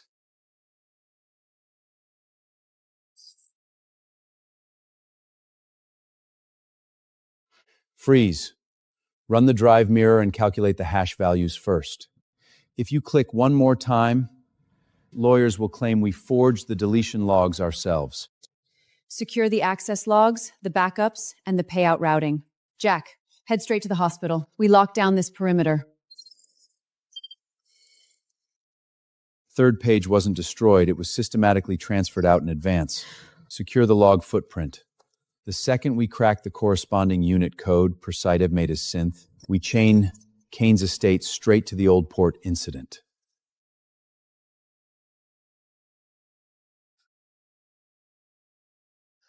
The tracking alert from the hospital just pinged. Lily's watch was unbuckled.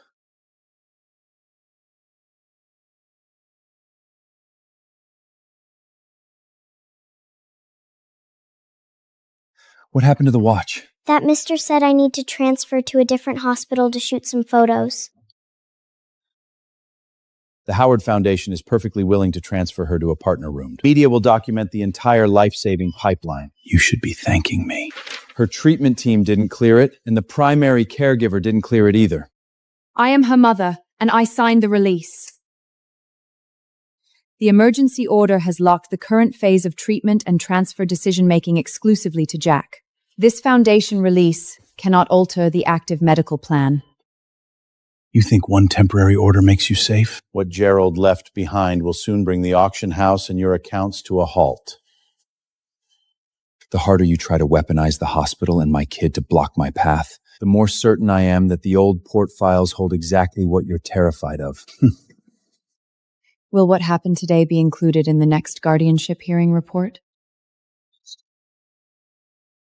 This isn't a thank you gift. You protect the company from risk, and the company pays for your professional judgment. The contract balances authority and liability perfectly, which she mind my confidence in a rismoventral colevenus less Spence report, which pins down a consistent income stream for the court.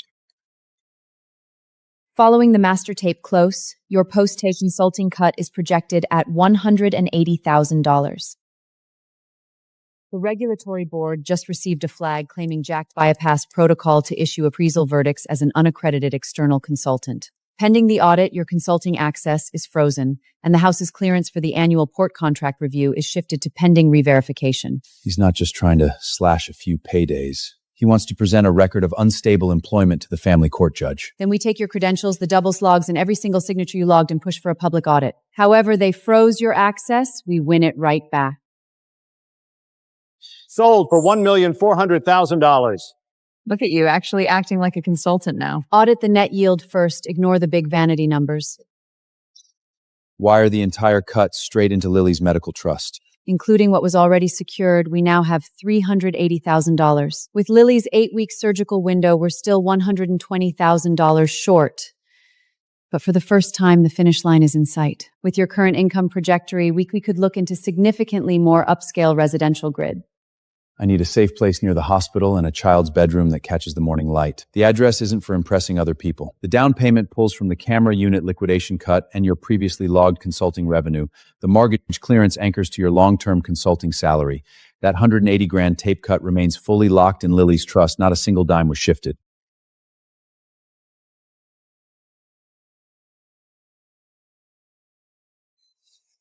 Is this truly my very own bedroom? It always has been.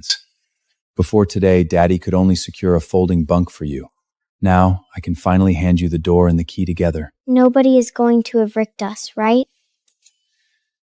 As long as Daddy clears the mortgage logs on the dot, nobody can just show up and swap the locks on this door. Your medicine, your bed, everything has its own permanent spot. For 2 straight years, Jack has been the sole provider of Lily's daily care and custody.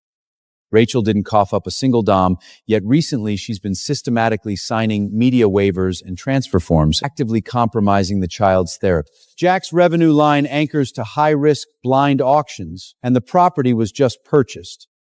Rachel's joint decision-making rights should be sustained as a necessary check and balance. I am not fighting for custody, and I don't want her living under my roof. What I refuse to carry is her medical debt liability, and I will not let Jack dump the entire burden onto my tab. Guardianship rights cannot be hoarded exclusively when they're lucrative and discarded the second the daily care load lands on your desk.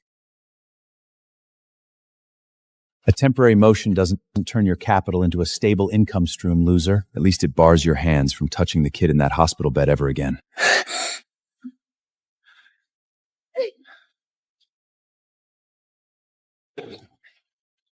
Keep tracking her oxygen levels. If the numbers don't bounce back within 2 minutes, call for an emergency ambulance instantly.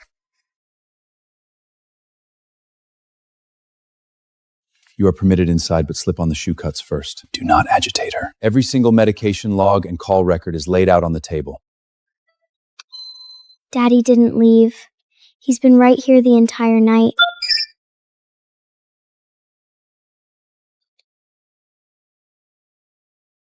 Congenital heart conditions trigger sudden episodes without warning. Jack's medication timing, logs, and emergency call execution were entirely precise. Zero delay. The property meets all standard criteria perfectly. The anonymous flag contains verified fraudulent data, and I will explicitly state that in the official record. Please preserve the exact call timeline and routing number. The source behind this flag isn't worried about Lily. They're trying to manufacture a record of negligence to weaponize against me. You don't need to shoulder every single crisis alone. I can run shifts, and Mom and Dad can pitch in too. You take Tuesdays and Thursdays. Mom and Dad handle the weekends.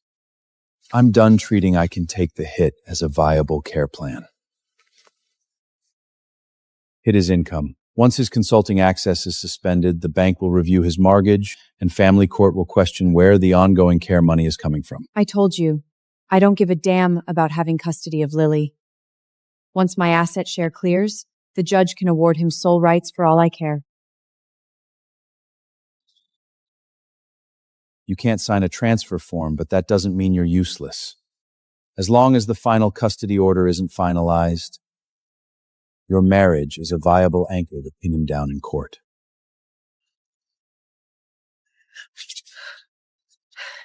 The laundromat building is hitting foreclosure auction. The notice states the oncoming buyer has the right to clear out the active 10-6 flat. Snap a photo of the notice and route it to Mason. Tomorrow morning, we audit the lease terms first. Don't rush into dropping a bid number. You just cleared my back rent. I refuse to let you sink more cash into this hole on my account. Don't you have ties to Sophia? Have her buy out the entire building.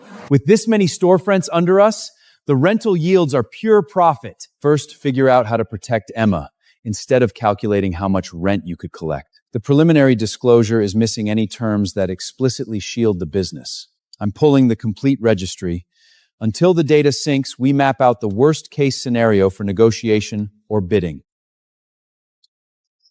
The machinery holds residual value, but that doesn't mean the property frame is worth buying out. A building isn't a treasure chest, sis. If we misread the liability lines, it drags the whole family down with it. Then we pass on it. The fact that you turned around to throw me a lifeline once is more than enough for me. The auction house needs a compliant facility for cleaning and cataloging textile collectibles. We buy the building, the laundromat becomes the anchor client, and the other storefronts remain rented. This isn't charity. It's a business project. What's the cost ceiling? $420,000. The second it ticks past, you drop the paddle. No emotional bidding. Mr. Howard, they are verified as preparing to bid on the lot. The machinery itself functions normally. The real bleeding edge is the pipeline utility rights. The court's amended disclosure left the lines completely dark. I'm moving for an amended disclosure today. Since the utility lines are dark, the court should delay the auction rather than forcing a buyer to litigate a rescission lawsuit post-HAMA. Audit the boundary crossing section of the pipeline first. If the liability tracks with the upper structure title, we lock our calculations to our floor alone. It's not alone. We don't shield the entire building's debt. You're out here hunting for where we lose cash before you ever hunt for the profit line. That's the only reason I have the guts to stand at the auction block with you. It just ticked to 400 grand. If you don't flash the paddle right now, the shop is gone. The ceiling is 420,000. Protocols aren't written to be tossed out the window the second you face a headwind. 420,30,000. Aren't you supposed to be backing your sister up, kid? 10 grand is all it takes to axe your family devotion line?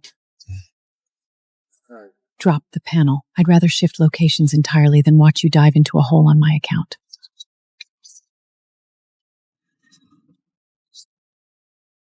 To confirm, in addition to the $430,000 purchase price, the buyer assumes the $220,000 shared utility upgrade obligation. Verified. As long as the upper title sits in my hands, her floor won't see a single smooth day. The liabilities and restrictions have been fully disclosed. Sold for $430,000.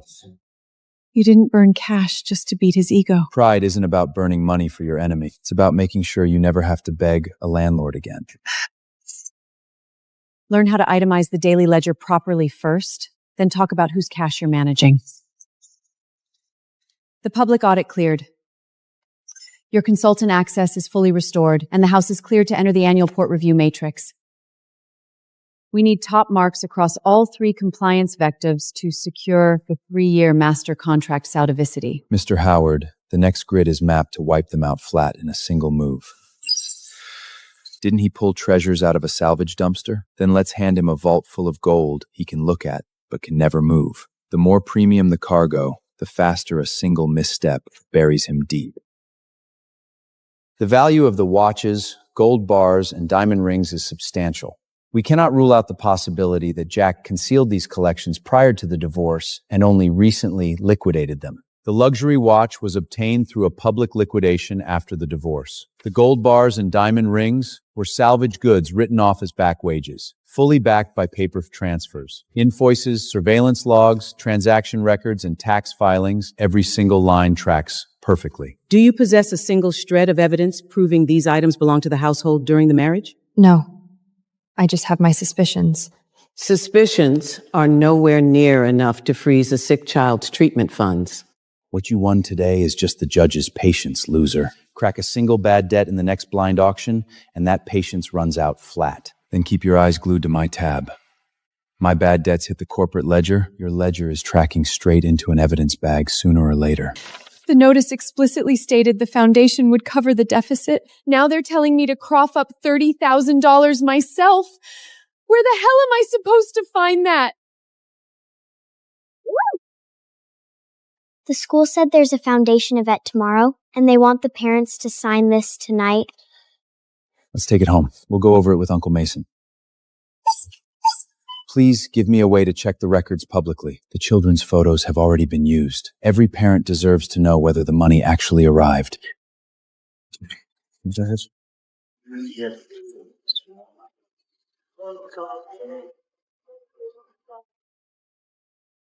Two primary sponsors for the port review matrix are also listed on the Foundation's donor sheet. If this empty pledge leaks, they'll pull their names first. Then audit the resources we routed to Victoria. Pump tomorrow's charity gala even bigger. Massive ceremonial, checks, media crews, and the sick kids. Not a single element can be missing. You promised me I'd step out publicly as the official face of the foundation. Now that the account is empty, I'm the one who looks like a damn fool. The cameras only capture the check. They don't audit the liquidation settlement date. What about the baby in my belly? You promised him a written share of the Howard family trust. Your house, your doctors, and your future all come from me. Smiling on that stage tomorrow is the least you can do. The teacher wants me to state the foundation cleared the entire balance and that Mommy stayed by my side every single day. This isn't your schoolwork, sweetie. It's their commercial. You owe nobody a performance. The family court has already barred Rachel from signing any media waivers for Lily. If the school still executes that outdated waivers tomorrow, we secure full video logs. Mia audited the hospital's public ledgers against the foundation's annual reports. That $500,000 ceremonial check only exists in publicity photos. 0 wire logs exist. He's already weaponized sick kids' photos to buy applause. I'm not letting Lily validate his fraud just because I'm terrified of the next auction block. Will Daddy be there? I'll sit where you can see me. If you want to stop, just look at me. Foundation flagged you as a potential disruption risk. Your name was systematically scratched from the updated list. I am Lily's father, and I'm the primary emergency contact registered with this school. Forcing your way in right now just gives them the footage to cut a narrative about a hostile father. I won't force it. Mason, turn over my custody decree and Rachel's voided waive straight to the school's legal dead defection. Keep continuous video logging on the transfer. Please share with everyone exactly how Mommy and the Howard Foundation stayed by your side through your entire treatment. It wasn't like that at all. Just read the script, sweetie. Mommy walked away. Daddy and Aunt Emma were the only ones who stayed with me at the hospital the whole time. Stop talking nonsense. If you make your mother look bad, the school and the doctors won't like you very much. Take your hand off her. A man who suddenly struck cold on salvage auctions is out here questioning institutional charity? I'm not asking a single soul to take my word for it. Just audit this $500,000 check right now and see if the hospital has received a single dollar flat.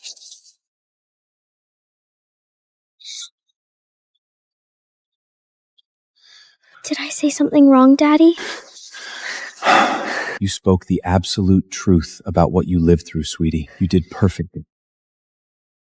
Charity funding disperses systematically based on project milestones.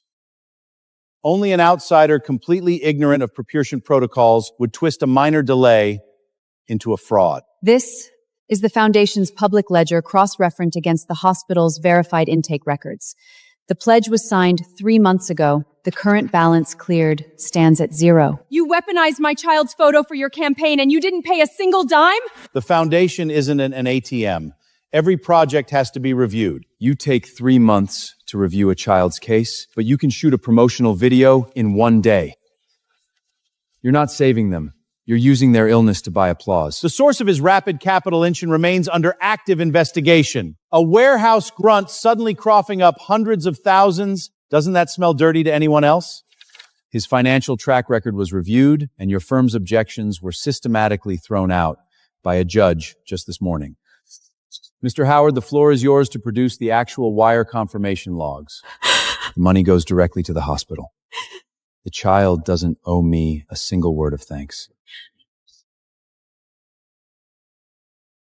The corporate ambassadorship, the family trust allocations, and the estate properties you guaranteed me? Were they all built on a dummy check? Don't forget, without me, you wouldn't even be standing here. My daddy has never forced me to read a thank you script. He only ever asks me if I'm hurting today. Okay. Circle line.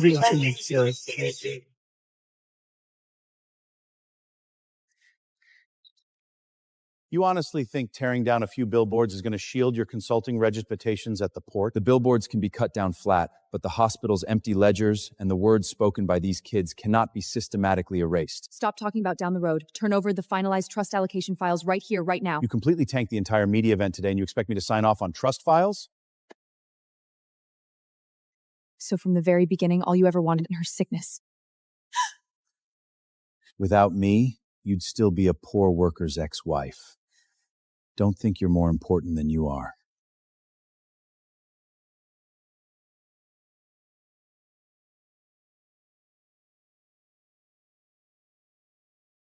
Does this mean I never have to call her mommy ever again? Whatever name you want to use is entirely your call, sweetie. Nobody can force you to perform a fake family narrative.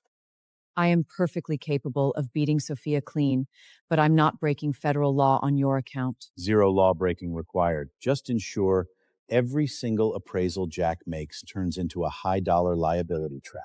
His outfit barely managed to scrape together a few forklifts and standard liability packets. The bare disposal fees will crush his logistics flat. I want exclusive 3-year partnership rights to the old port warehouse sector. The second your name hits the final candidate pool, the 3-year sum track for the Howard Logistics Grid is yours.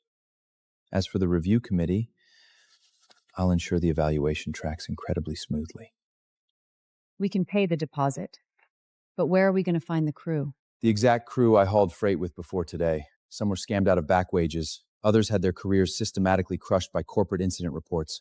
I'm handing them legitimate contracts and full corporate liability coverage. I have an hourly rate job backed by comprehensive insurance coverage. Are you ready to charge back into a warehouse grid with me one more time? All right. I'll bring a few old colleagues who are still willing to enter a warehouse.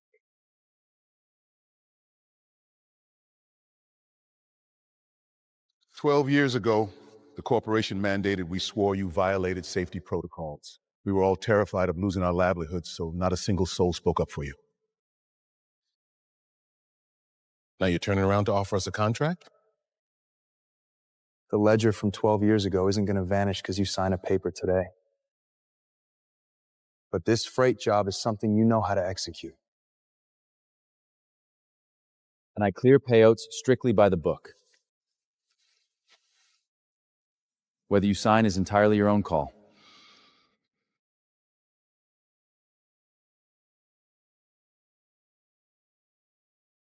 The review matrix doesn't just calculate the value you ungerve. Chemicals, illegal weaponry, biohazard waste. The second you spot a single item, freeze operations and flag it. A single violation disqualifies the entire crew flat.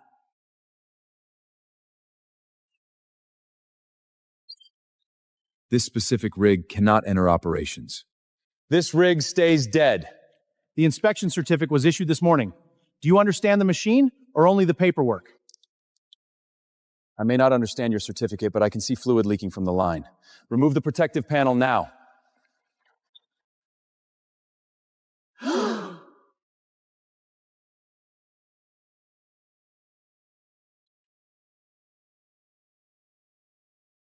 didn't just save our matrix score, kid. If the brakes blow out under a full load, the ground crew takes the entire hit. Lock onto that exact hydraulic failure. Whoever spots a risk possesses the absolute right to pull the emergency brake. Halting operations incurs 0 payroll cuts. Jack, Sophia, 140 dead wire. The emergency procedure was compliant, but the policy limits each person to 10 consecutive hours of work. Beyond that, the work is no longer covered at the standard rate. Split the crew into 2 shifts. Patch in the night crew immediately. Nobody is going to shave premium costs at the expense of absolute worker fatigue.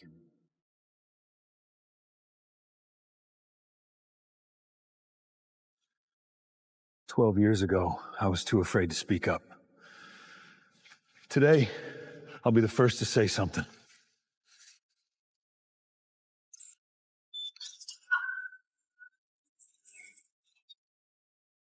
The contract was signed last night. The rigs were lented this morning, and your entire deployment lead is handwritten.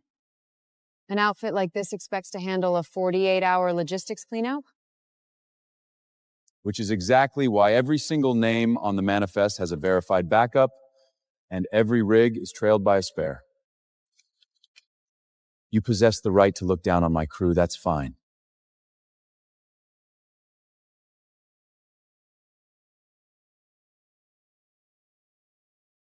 Just don't miscalculate their capacity.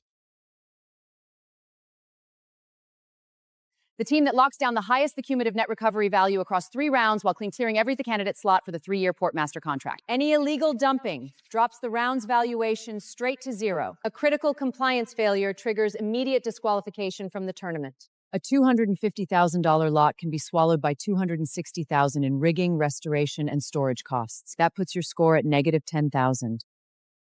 Stop confusing appraised value with profit. I audit the operational cost projections before I ever lock my eyes on the unit door. I suggest you do the exact same thing, pal.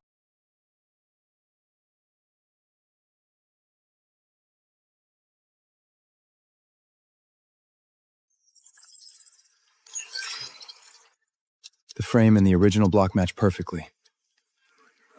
The true calculation we need to execute covers the heavy rigging, logistics transit, and actual restoration lines.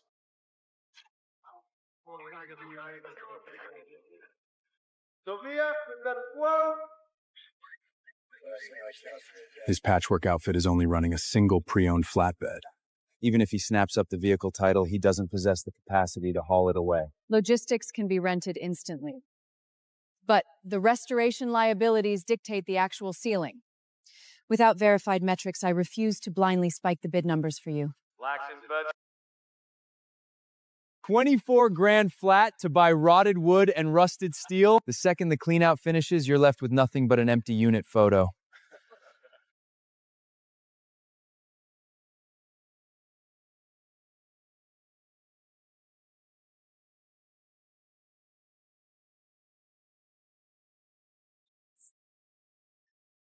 The engine block and chassis codes line up perfectly. Post-restoration valuation confidently hits $250,000. Heavy rigging, enclosed logistics, and standard restoration drain roughly $60,000, minus the 24 grand purchase price and facility fees. It leaves a massive net yield.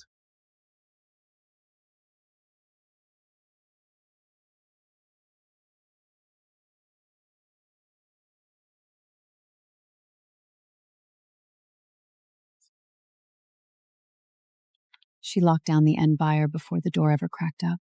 You beat her on the merchandise, but she only lost by a $3,000 margin on logistics costs. She knows how to parse her own numbers. The second Grant tries to execute calculations on her account, that ship sinks. You beat her on the merchandise, but she only lost by a $3,000 margin on logistics costs. She knows how to parse her own numbers. The second Grant tries to execute calculations on her account, that ship sinks. Next round, I'll be watching what vehicles you bring in, which workers you assign, and what kinds of goods you budget for. I'm going to be knees for to Sarah the budget. Logistics and crews can be systematically adjusted. The components you can never skim on are safety, compliance, and absolute accountability.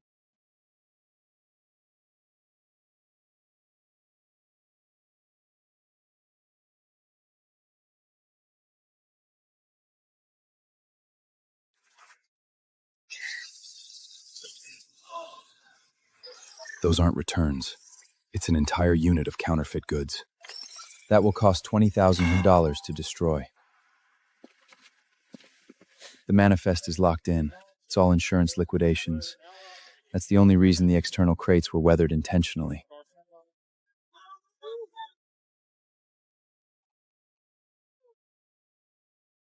You don't even have the balls to flash your paddle this round? Harrison handed you the paper, but you were the one who flashed the paddle. The second the hammer falls, your name is the only one printed on the tab.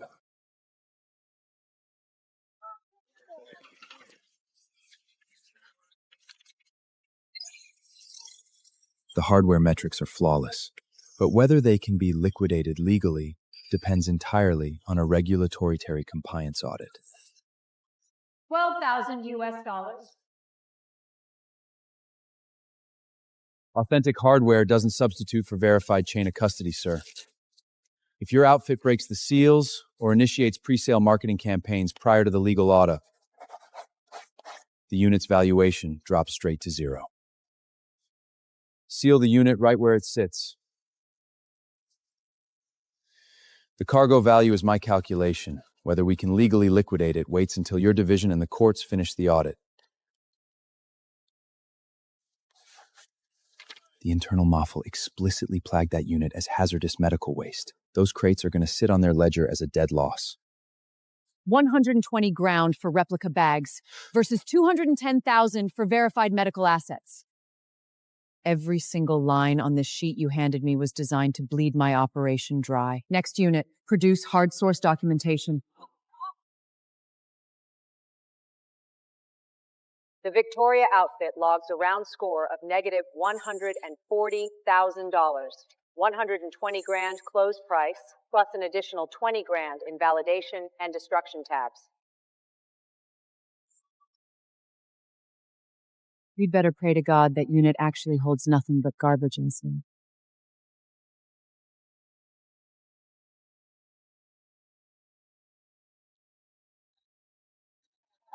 Why aren't you charging inside to unearth the treasure, kid? Terrified the crates are packed with an infectious disease? Clear the security perimeters and verification chains first. The guys who are always rushing to grab the cargo aren't chasing profit. They're terrified everyone else will spot their blunders first.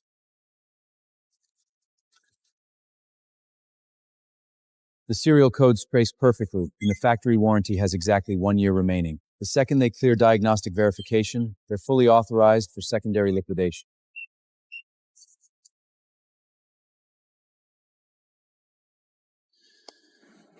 Liquidate 4 units through standard channels. Route the remaining 2 directly to the Children's Hospital based on the internal cost breakdown of this lot. The donation must execute complete take, inspection, and maintenance agreements. We don't use market valuations. Those 2 units command a market valuation pushing $70,000. If you surrender that asset line, the candidate squad could easily slip away with it. You can make up lost ground in the rankings. But if a hospital bed is missing a machine, you may never get that child back. You donated premium hardware lines without scrambling the logistic ledgers? Fine, I take the hit on this round.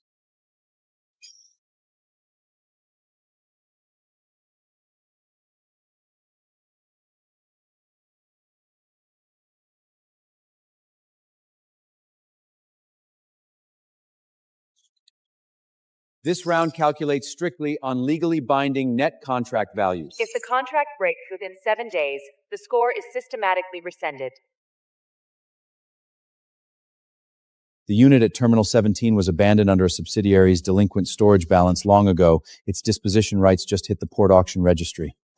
Swap the cargo manifest to read scrap construction piping. If Jack locks down the container, file a hazardous leak flag immediately to freeze the unit door. That container still preserves the original project samples and the liability insurance files from 12 years ago. The second that door cracks open, it's not just our credentials we lose. Which is exactly why it can never open, pal. Have Victoria spite the bid numbers past Jack's hard ceiling, then have Harrison's new corporate shell buy the title back. We only deploy the contamination leak flag if Jack wins the hammer. You took the cash 12 years ago. You don't possess the right to act clean now.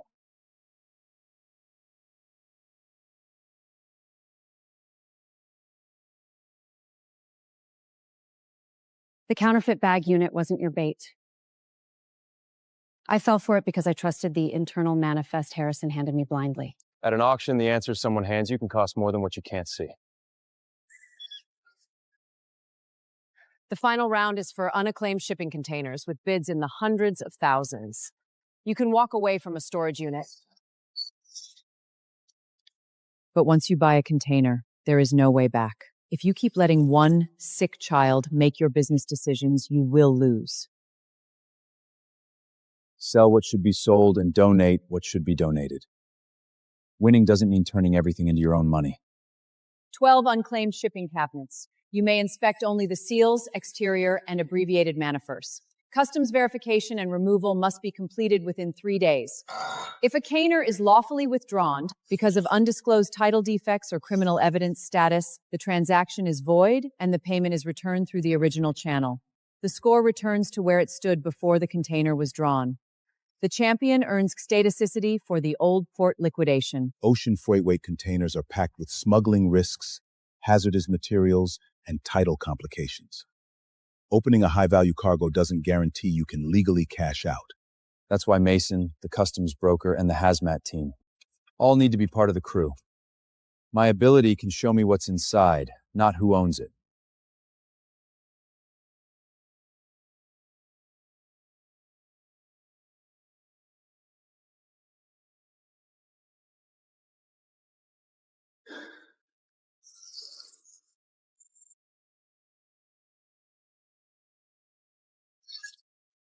This isn't a treasure chest. It's the exact evidence they tried to bury in the dark a second time. You recognize that specific serial code? Prior to the catastrophe 12 years ago, that batch was the final manifest I signed for. The corporate court report swore it was systematically destroyed. Yet it sits right here on the concrete.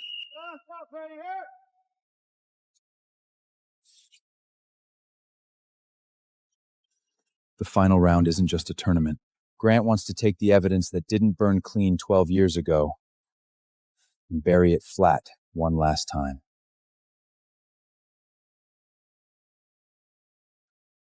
I can testify that this container number appeared in the records. But I didn't see what was inside. Only speak to what you saw with your own eyes.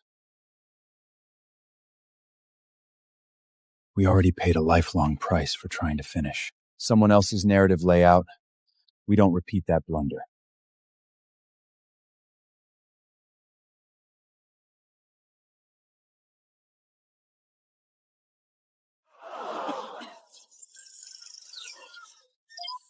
The film reels aren't damp, but I can't tell who owns them. Starting bid, $30,000. 20,000. What's the matter? Smelled the rot and lost your balls, kid? Water-damaged furniture equals a 3-truck clean-out liability, and mold protection adds separate overhead. Praise the film reels at 0 value before the title chain is verified. Bidding ceiling is $35,000 flat.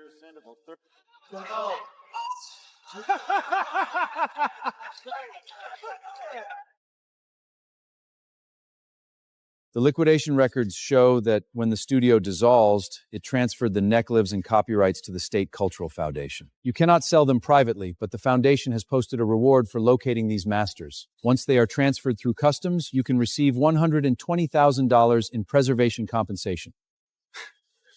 120 grand isn't an auction payout, kid. Detract the clean-out costs, and what the hell is left on your tab? Deducting all overhead, it leaves a clean net profit of 68 grand. As for your 90 grand pile of scrap tires, do you want me to coordinate a flatbed to pick them up for you? Seeing something valuable doesn't mean you can put it in your pocket. First ask who owns it, then ask what it's worth. I checked this container. You'd better stay out of the bidding.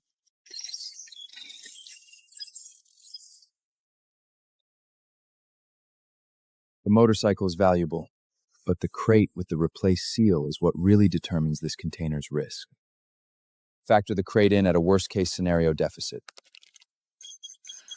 Ceiling is $110,000 flat.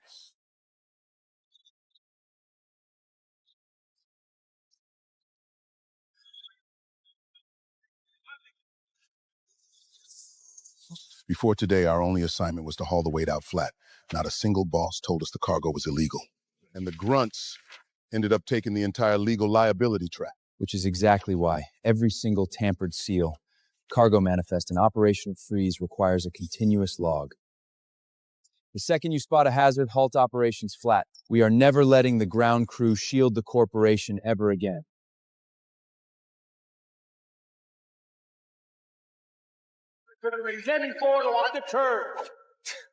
Aren't you supposed to be the blind auction king? If you've got real leverage, keep flashing the paddle. The bike itself holds 200 grand in value, but the tampered seal on the side crater screams a massive liability trap. Pushing past 110,000 is nowhere near worth the risk vector. 105,000. Sack.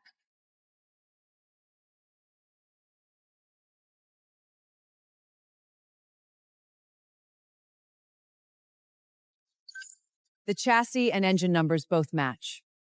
This round, I beat you on judgment and investigation.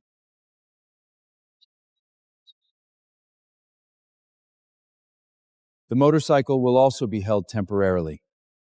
You must prove that you had no knowledge of the illegal cargo and cover the storage and legal costs.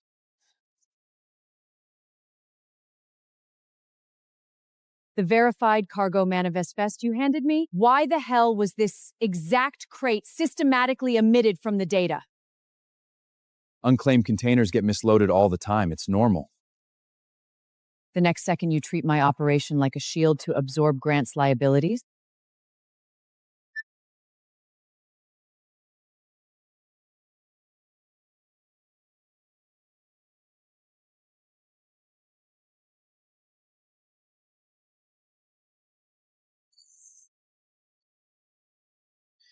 Winning the bidding only secures the disposition rights. It buys you zero authorization to touch criminal evidence. The second a hazardous leak is verified inside, the keys clear straight to customs escrow, meaning we toss down the capital for the hammer, and we potentially walk away with zero cargo. Correct. 280 grand doesn't purchase the cargo inside. It exclusively purchases one outcome, ensuring the evidence doesn't vanish in the dark. The cargo manifest Harrison fed me was completely fraudulent. For the final container, his directive was to spike the bid numbers blindly until you were forced to drop your paddle. Why are you telling us? I can destroy your outfit on the bidding floor, but I am not helping a corporate criminal systematically erase evidence. I still want the old port contract candidacy, but I'm going to win it clean on my own metrics. The accident cabinet will be put up for auction ahead of schedule in 15 minutes.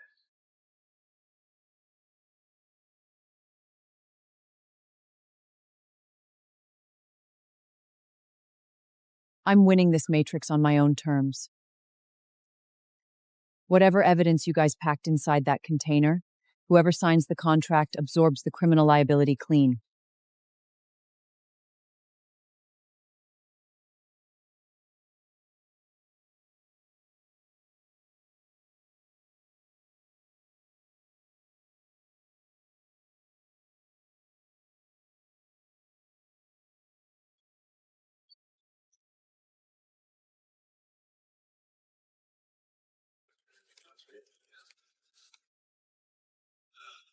Does the bidder verify full awareness of the hazardous material disposal covenants? Verified. $200,000. He's not buying the cargo, he's paying to keep people quiet. Our risk ceiling is $280,000. The second it pushes past the ceiling, we drop the paddle. Driving ourselves to bankruptcy won't push the files into a courtroom. If the transaction tanks, 220,000, 240,000, 280,000. 310,000.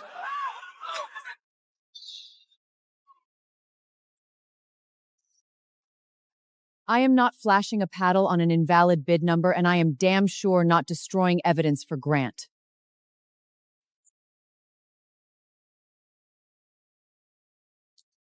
The director of Harrison's shell company is the same person as the original cargo owner. This is an undisclosed related party bid.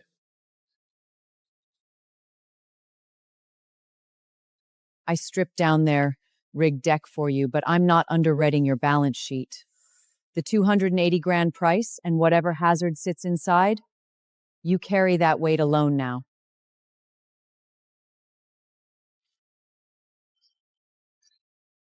$280,000, voluntary reconfirmation verified.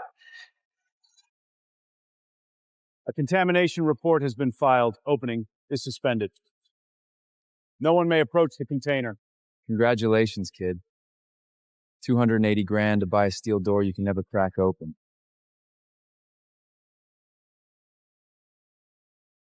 The payroll and insurance funds are completely isolated in separate escrow.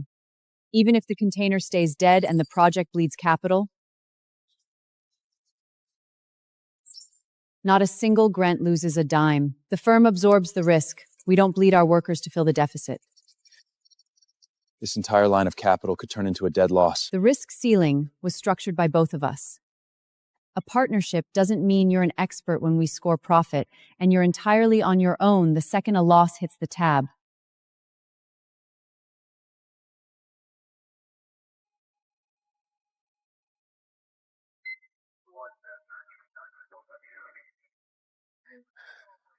Follow him. Zero physical contact. Just pin down his coordinates and log exactly where he lands.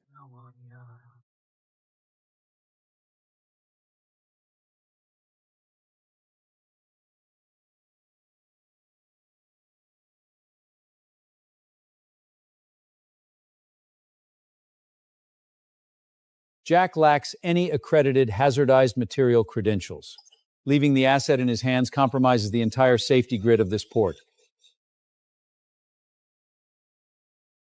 The disposition title has legally vested, but the hazardous vectors and criminal evidence must pay exclusively under regulatory oversight. Since the original title holder faces massive contamination liability, letting them dictate the cleanup crew completely compromises the investigation. I'm not touching the door, and I'm not hauling the container off the lot. Let your division execute the opening, the video logging, and the itemized code sampling. I exclusively retain the legal right to be on site as the purchasing witness. If it's only a container of scrap pipes, you'll be responsible for hundreds of thousands in disposal costs. That tab will be cleared per the auction rules I played by. Grant doesn't need to sweat on my account. I only recorded video and didn't go near them. They said the seal had to be cleanly replaced before tomorrow morning's inspection.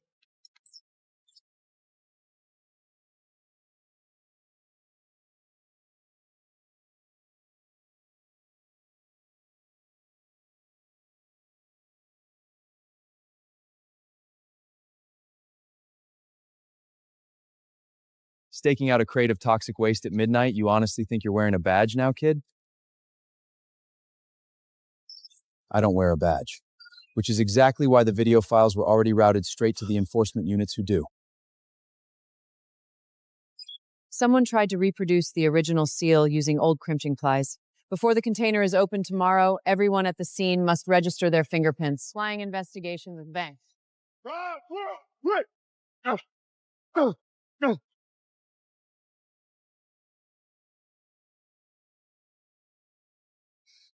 I never wanted anyone to get killed! 12 years ago, they swore it was just shifting a batch of pipelines, that nobody would take a hit! Then you name exactly who they are. You can be afraid. You can ask for leniency. But tell us whose money you took, which container you switched, and whom you protected with your silence. Do not leave out a single name.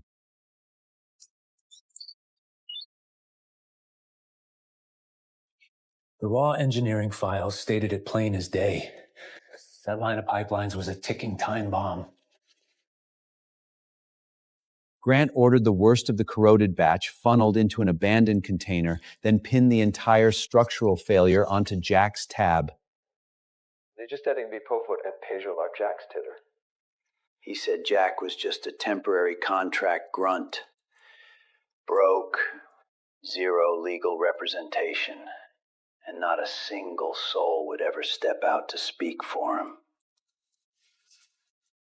They locked onto my name not because I was closest to the disaster footprint, but because I was furthest from a lawyer. 12 years ago, you couldn't afford a lawyer. Today, that fact will be entered into the case record.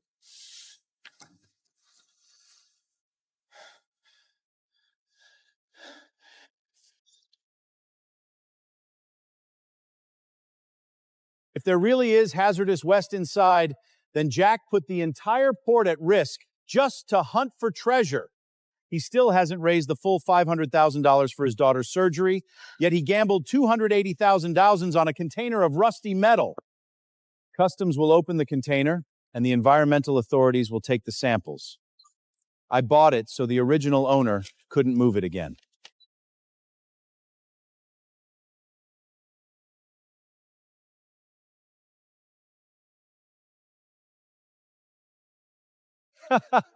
$280,000 for rusty scrap?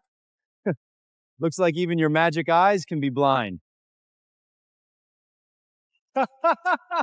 Based on what we can see, disposal will cost at least $400,000, unless Customs confirms that it was undisclosed criminal evidence before the auction and rescinds the sale will drop from first place to last.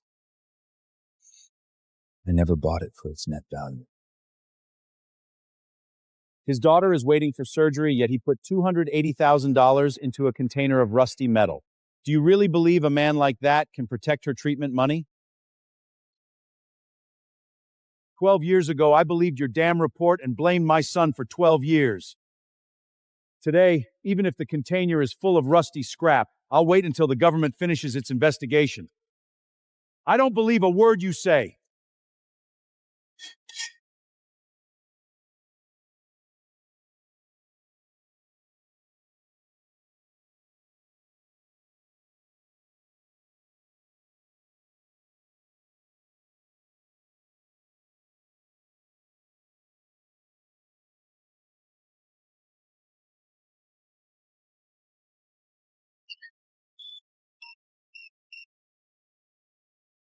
The sample seals are dated 12 years ago, and their numbers match the original assessment from the old port accident. The origin of these items is unknown. Anyone could have placed them in the hidden compartment beforehand. The intake seal, movement records, and exterior scans form a continuous chain. There is no record of the container ever being officially opened. The only attempted seal replacement happened last night, and the people in the video are from your side. Spay. What does one ledger prove? Business transactions are not the same as a crime. Then why did Harrison bid up to $310,000 for your affiliated company just to buy back a container of scrap pipes? He told my team to bid up the price for the original owner and concealed protected animal products. My team is willing to cooperate.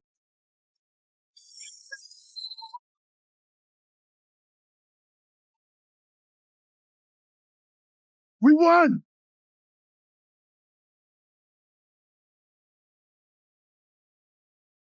We won the competition, but we haven't won the fight over what happened 12 years ago.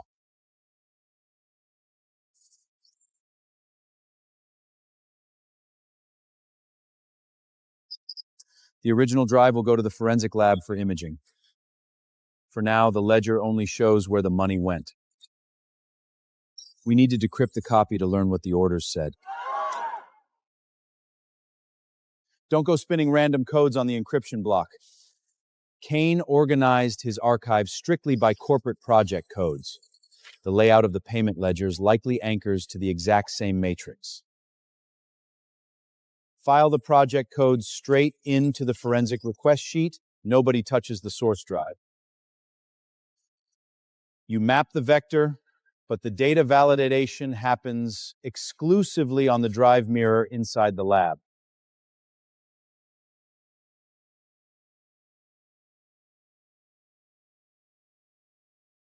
Too many failed attempts will lock the drive. The original is sealed in evidence custody, and we cannot blindly guess on the copy either. We have to identify the pattern first. My vision only verifies the drive casing holds 0 physical deformities. You can't read through encrypted code blocks.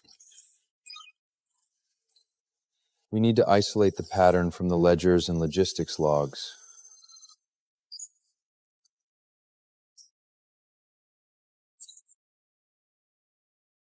Those aren't dates, they are the charity gala allocation codes. Every single dirty wire log was anchored straight to a fake humanitarian campaign.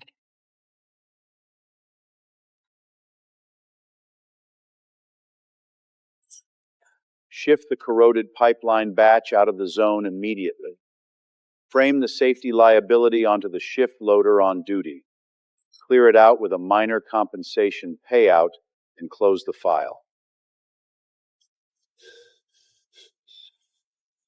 Make a copy, verify the hash, then listen. You've waited 12 years. Don't give them a chance to challenge the evidence.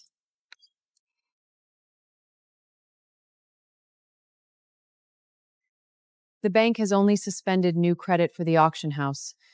Existing wages and Lily's medical trust are outside the scope of the asset freeze order. The paddles can stay down for a minute. The roof over Lily's bed is something not a single soul can pull down flat.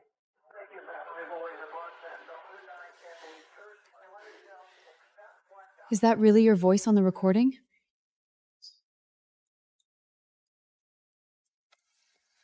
The media will only play the most frightening line. All you have to do is stand beside me at the investor's reception. What about the trust documents you promised me and the baby?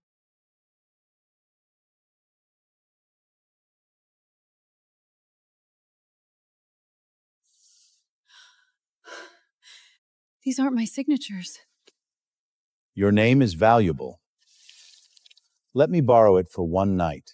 Once the money comes in tomorrow, anything on paper can be changed. You're not going anywhere until the reception is over. The baby in your belly needs a father without a scandal.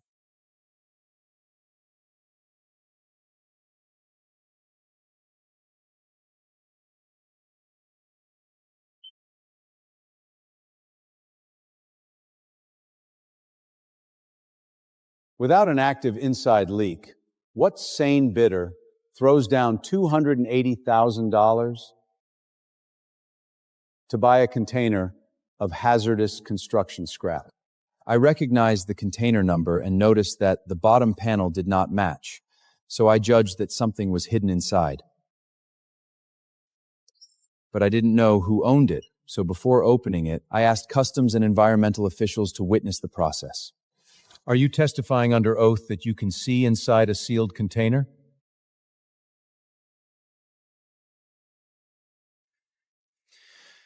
I've been hauling freight and liquidating salvage for years. I calculate weights, corrosion vectors, Revit anomalies, and structural volume. But an appraisal can miss the mark flat. What forces the evidence to stand up in court isn't my eyes. It's the verified transaction trail, the custom seals, and the continuous video logging. The bidding ceilings were hard code in writing prior to the tournament, and Victoria extracted 0 financial yield from the final hammer. 0 shadow come English exists.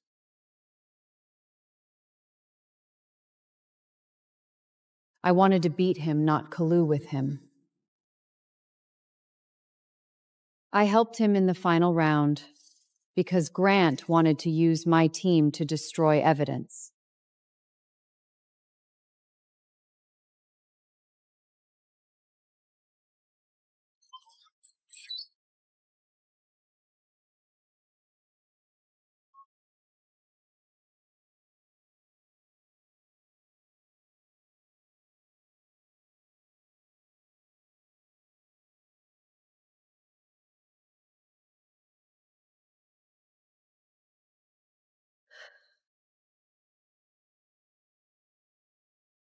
He tried to commix 3 separate ledgers into a single dirty account.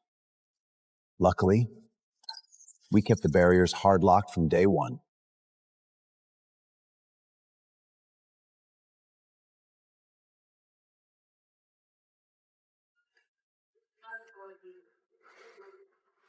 The drive has already been decrypted. Continuing the financing will add another criminal charge. We push the funding round, or the entire firm triggers bankruptcy tomorrow morning. You honestly assume the fraudulent manifests you sign clue from the indictment sheet?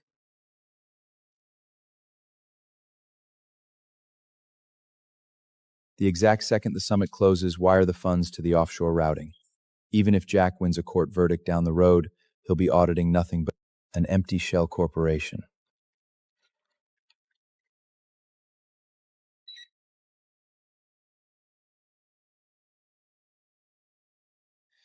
We're strapped to the exact same sinking ship now. Whoever jumps the railing first, I ensure they hit the bottom of the ocean. Before the ship ever goes down.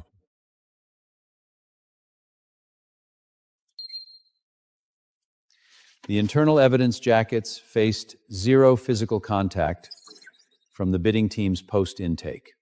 The opening, the false floor TED-down, and the core sampling, executed strictly under continuous government video logging.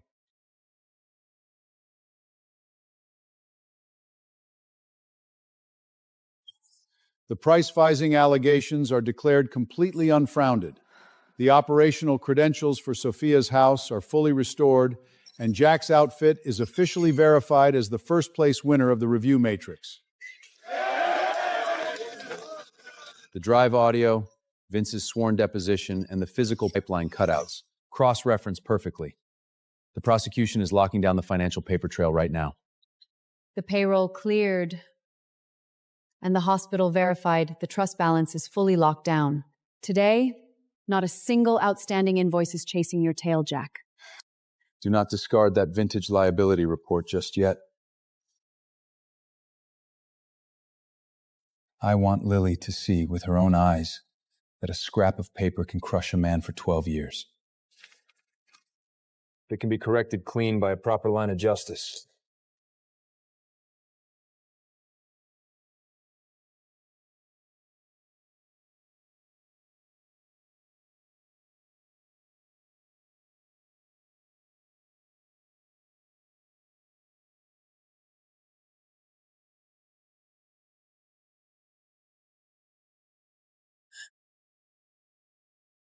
What the hell are you hunting for in there? You weaponized my name and my baby to act as a shield for your corporate debt assets? The capital injection will clear flawlessly. The second you stand on that stage, the underwriting divisions don't see a liability column. They only see the Howard family guarantee. And if the funding round collapses flat? The second you walk out that door, the lines of credit, the corporate debt, and every single signature clear straight onto your personal tab. By then, you're just an emotionally compromised woman trying to raise a kid alone. Do you honestly think the banks and the judge will back your word or mine?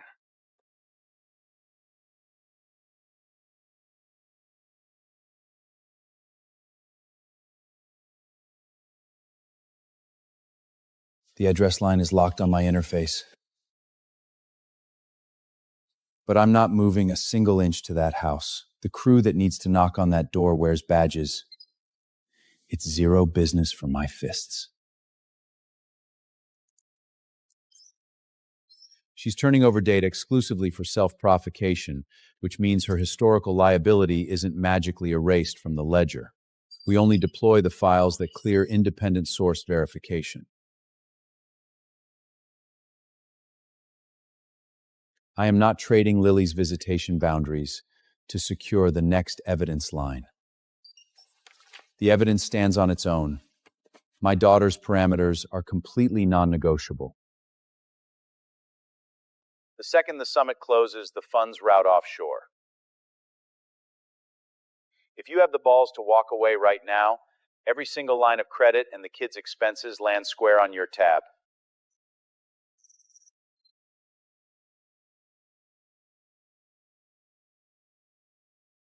Execute the extraction protocol per your standard operating procedures.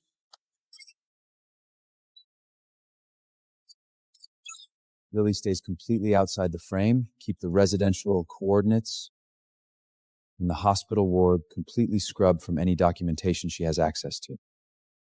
You turn the individual over to enforcement while locking Lily safe behind the front door. You map the boundaries perfectly clean. I just refuse to sit back and watch Grant deploy the exact same formula to crush another life flat. Whatever debt she owes Lily, it doesn't vanish because of this file.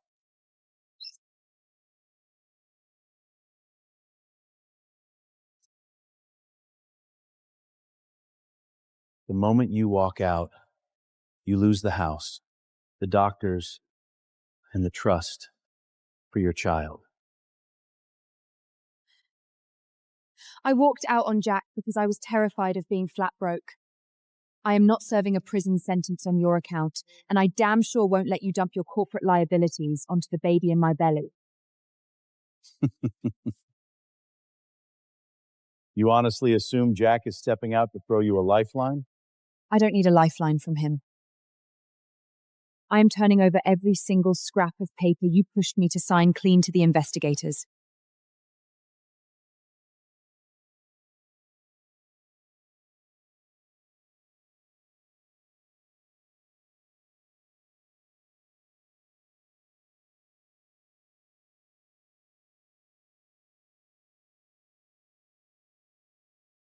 The Investor Summit proceeds exactly as scheduled. Invite every single venture capitalist and media outlet in the grid. After tomorrow night, my name won't be pinned to this city ever again.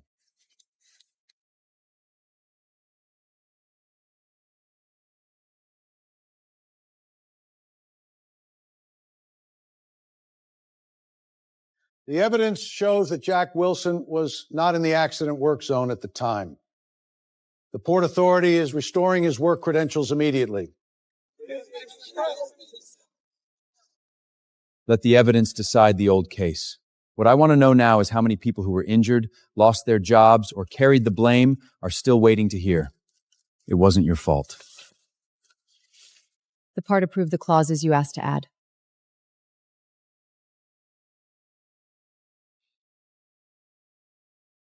Now that's a contract worth winning.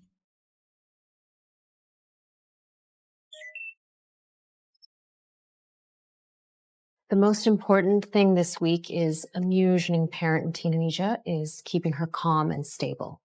Your team can handle the work. Her treatment cannot be delayed again. From this exact second until the surgery concludes, I am stepping completely away from the bidding floor.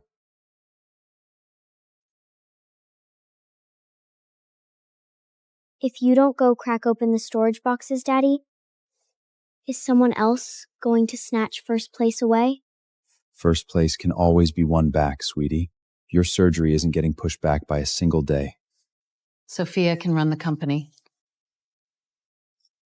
This week, your dad belongs to you.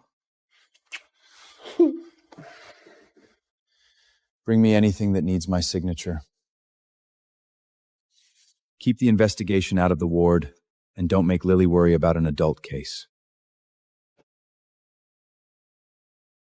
The school failed to verify the donation before pressuring the children to take part in publicity. We formally apologize. From now on, no donation may be conditioned on publicity.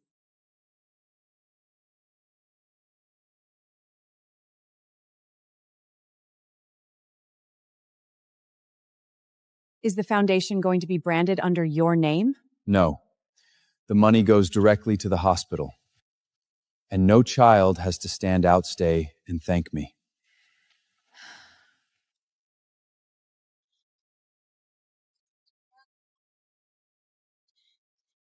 My daddy used to clock out incredibly late, and his clothes were always caked in dust.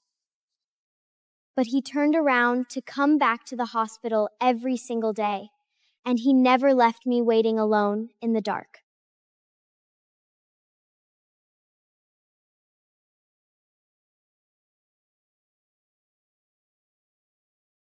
I'm willing to testify.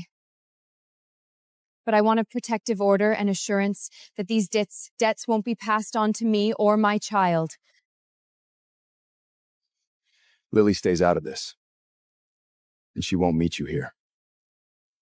Tell the investigators everything you know. I understand. Today I'm taking responsibility only for the papers I signed. A protective order is not immunity. What you signed, what you knew, and whose public events you appeared at, you have to tell the whole truth. The money can come from you, but you don't get to choose who receives the aid.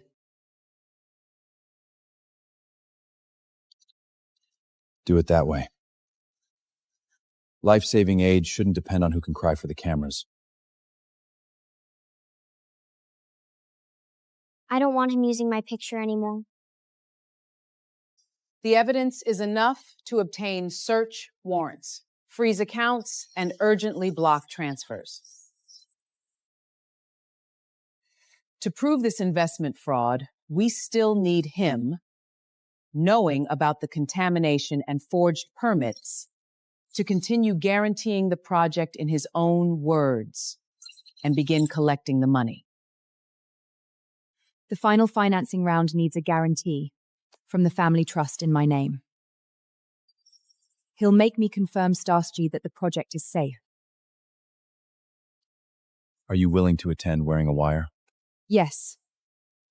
I need to prove that he controlled the signatures and transfers, and need to protect my unborn child. The moment you say the safe word, leave. Don't stay in his reach just to get one more sentence out of him. I won't.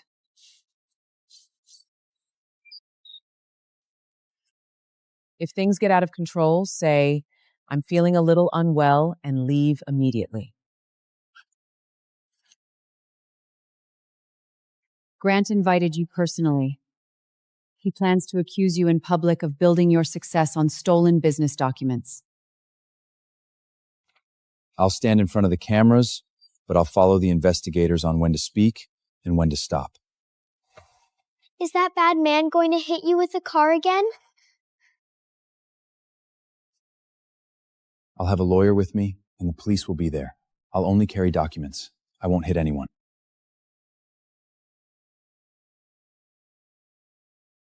Then press this exact button if you get scared.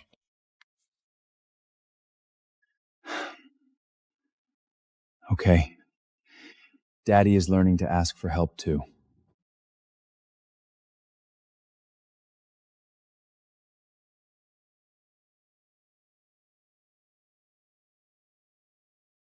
Some people dig through trash and manufacture rumors.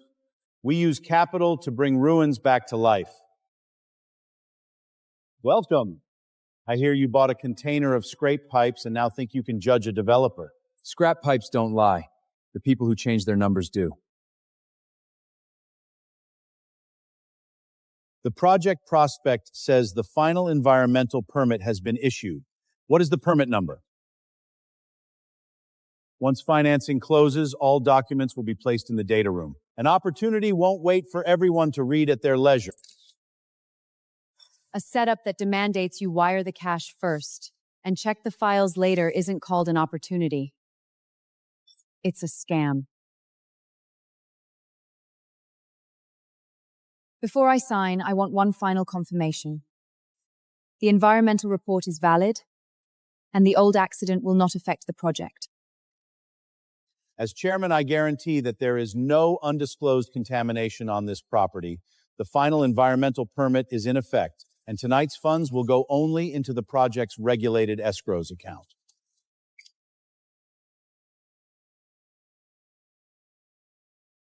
Then why did you tell me to transfer the financing to an offshore account tomorrow morning? If you betray me, your debts, your house, and the child in your belly will all lose my protection. I'm feeling a little unwell.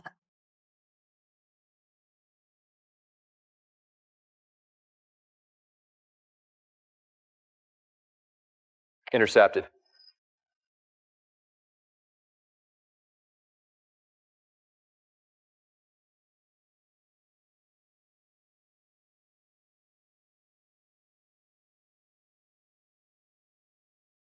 Move the corroded pipes first.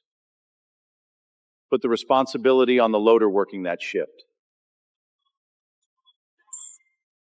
You knew the ground was contaminated and you still asked us to invest more? Was the Children's Medical Center just another sign you used to raise money? Recordings can be faked and documents can be planted. If Jack could find things inside a sealed container, he must have planned this from the beginning. The custom seals, laboratory reports, bank records, and witnesses' statements have all been secured. Mr. Grant Howard, you are suspected of investment fraud, document forgery, illegal transfer of pollutants, obstruction of investigation, and intentionally striking someone with a vehicle and fleeing the scene.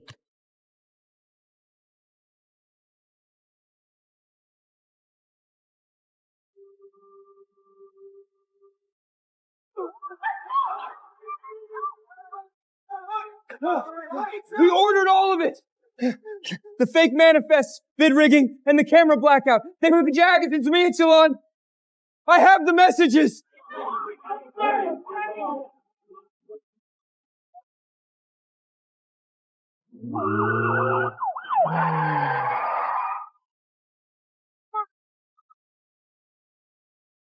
Without those eyes, you're still the poor worker no one believes.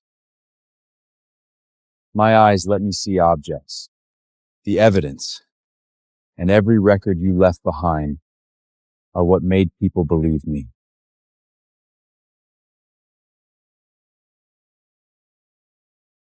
Daddy, did you find the police?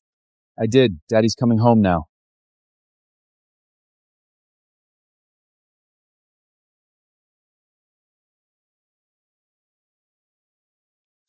"12 years ago, you told me it wasn't you, and I asked why everyone else said it was. Back then, even I was starting to doubt myself. Today isn't about punishing you for the past. It's about making sure no one can ever use that paper to shame us again.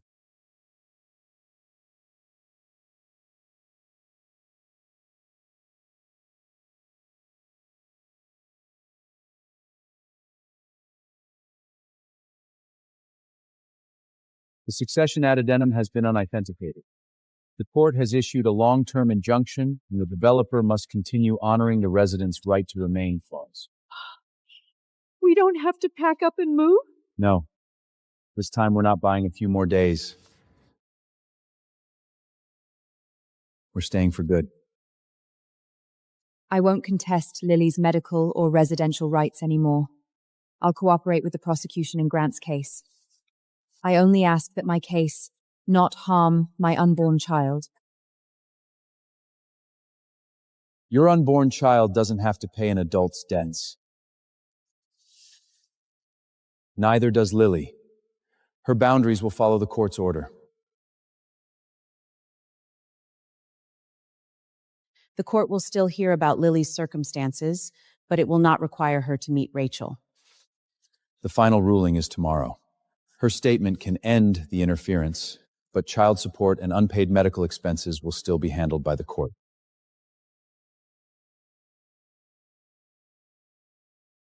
Do you object to Jack receiving sole authority over Lily's residence, education, and medical decisions? No objections. You are giving up the dispute, not your legal duty to support the child. The unpaid amounts will be calculated separately.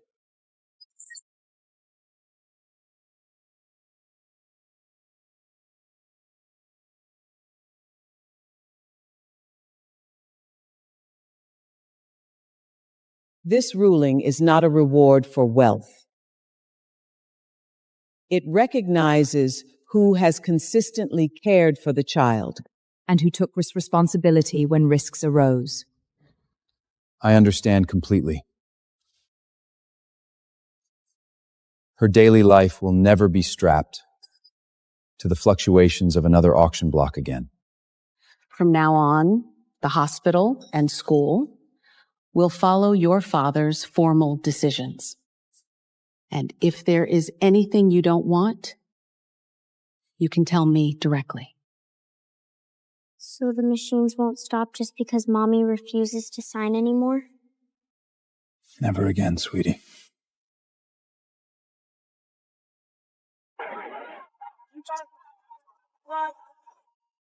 She has always lived with me. No one won her. The court simply put that fact into writing.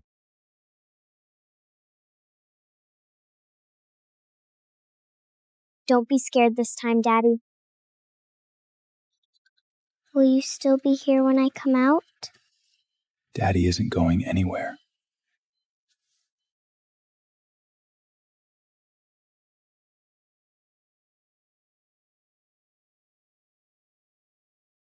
Back then, we sat here, trying to scrape together the money. Today, the money is there, and the doctors are ready. You only have to wait for her to come back.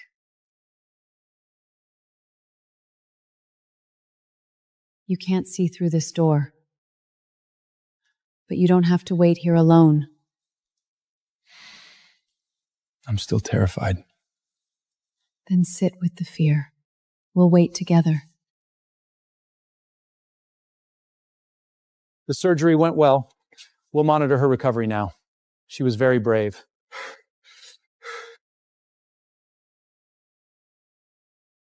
You stayed the whole time, Daddy? Your daddy promised you I wouldn't move an inch.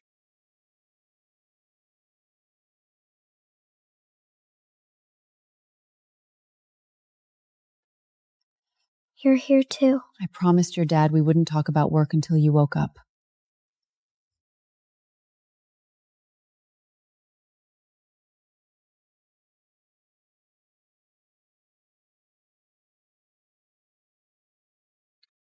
Fixed wages, completion bonuses, and the right to refuse hazardous work are all written into the contract. If anyone orders you into a unit without protection, come straight to me. The past was all a misunderstanding. Now that you have the port contract, can you send a few clean-out jobs to an old friend? You can submit a bid. Don't leave the wages, insurance, or back pay sections blank. Knowing me earns you no points, and our history won't cost you any either. As for the back wages I owed you before, pay every worker what you owe them first. Then we can talk business. I can pay the rent myself now, and the textile collectibles business has started taking orders. Jack, you don't have to cover any shortfall for me this month. I only helped you through the door. You're the one standing on your own now.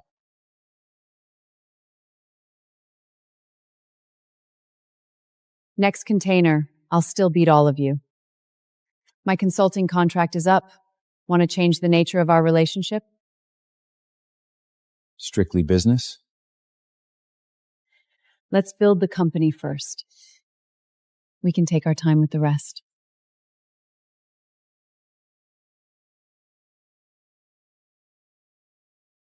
A sharp eye, experience, and luck all matters less than one word. Stop.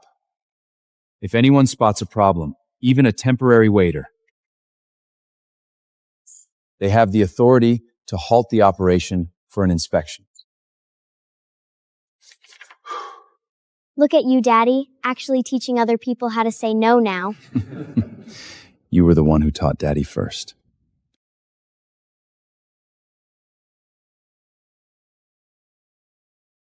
All sales are final, but we do not buy illegal goods or sell items of unknown origin.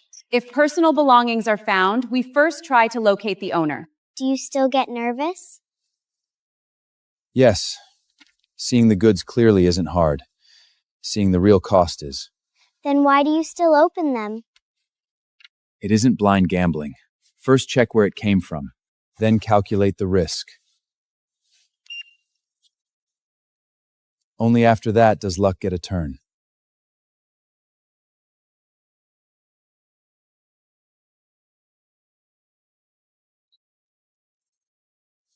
A 1965 Fender Mustang. The original neck and pickups are intact. Restored, it should be worth about $20,000. This charity lot only cost $3,000. It's not $1 million treasure, but after restoration and sale, it will cover today's costs and wages. Pay the workers first according to their contracts. After restoration and site costs, put everything left into the heart surgery fund. That's enough. Grant Howard is facing multiple charges, including investment fraud, illegal transfer of hazardous waste, And causing serious injury to the vehicle. The law will deal with the bad people. Our lives can't revolve around him forever.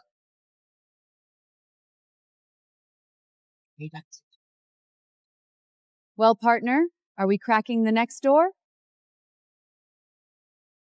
The boss calls the shots today. Crack it! I used to think turning my life around meant seeing through a box. Later, I understood. First, you have to believe you don't deserve to be treated like trash. Then you have to be brave enough to let others open the door with you.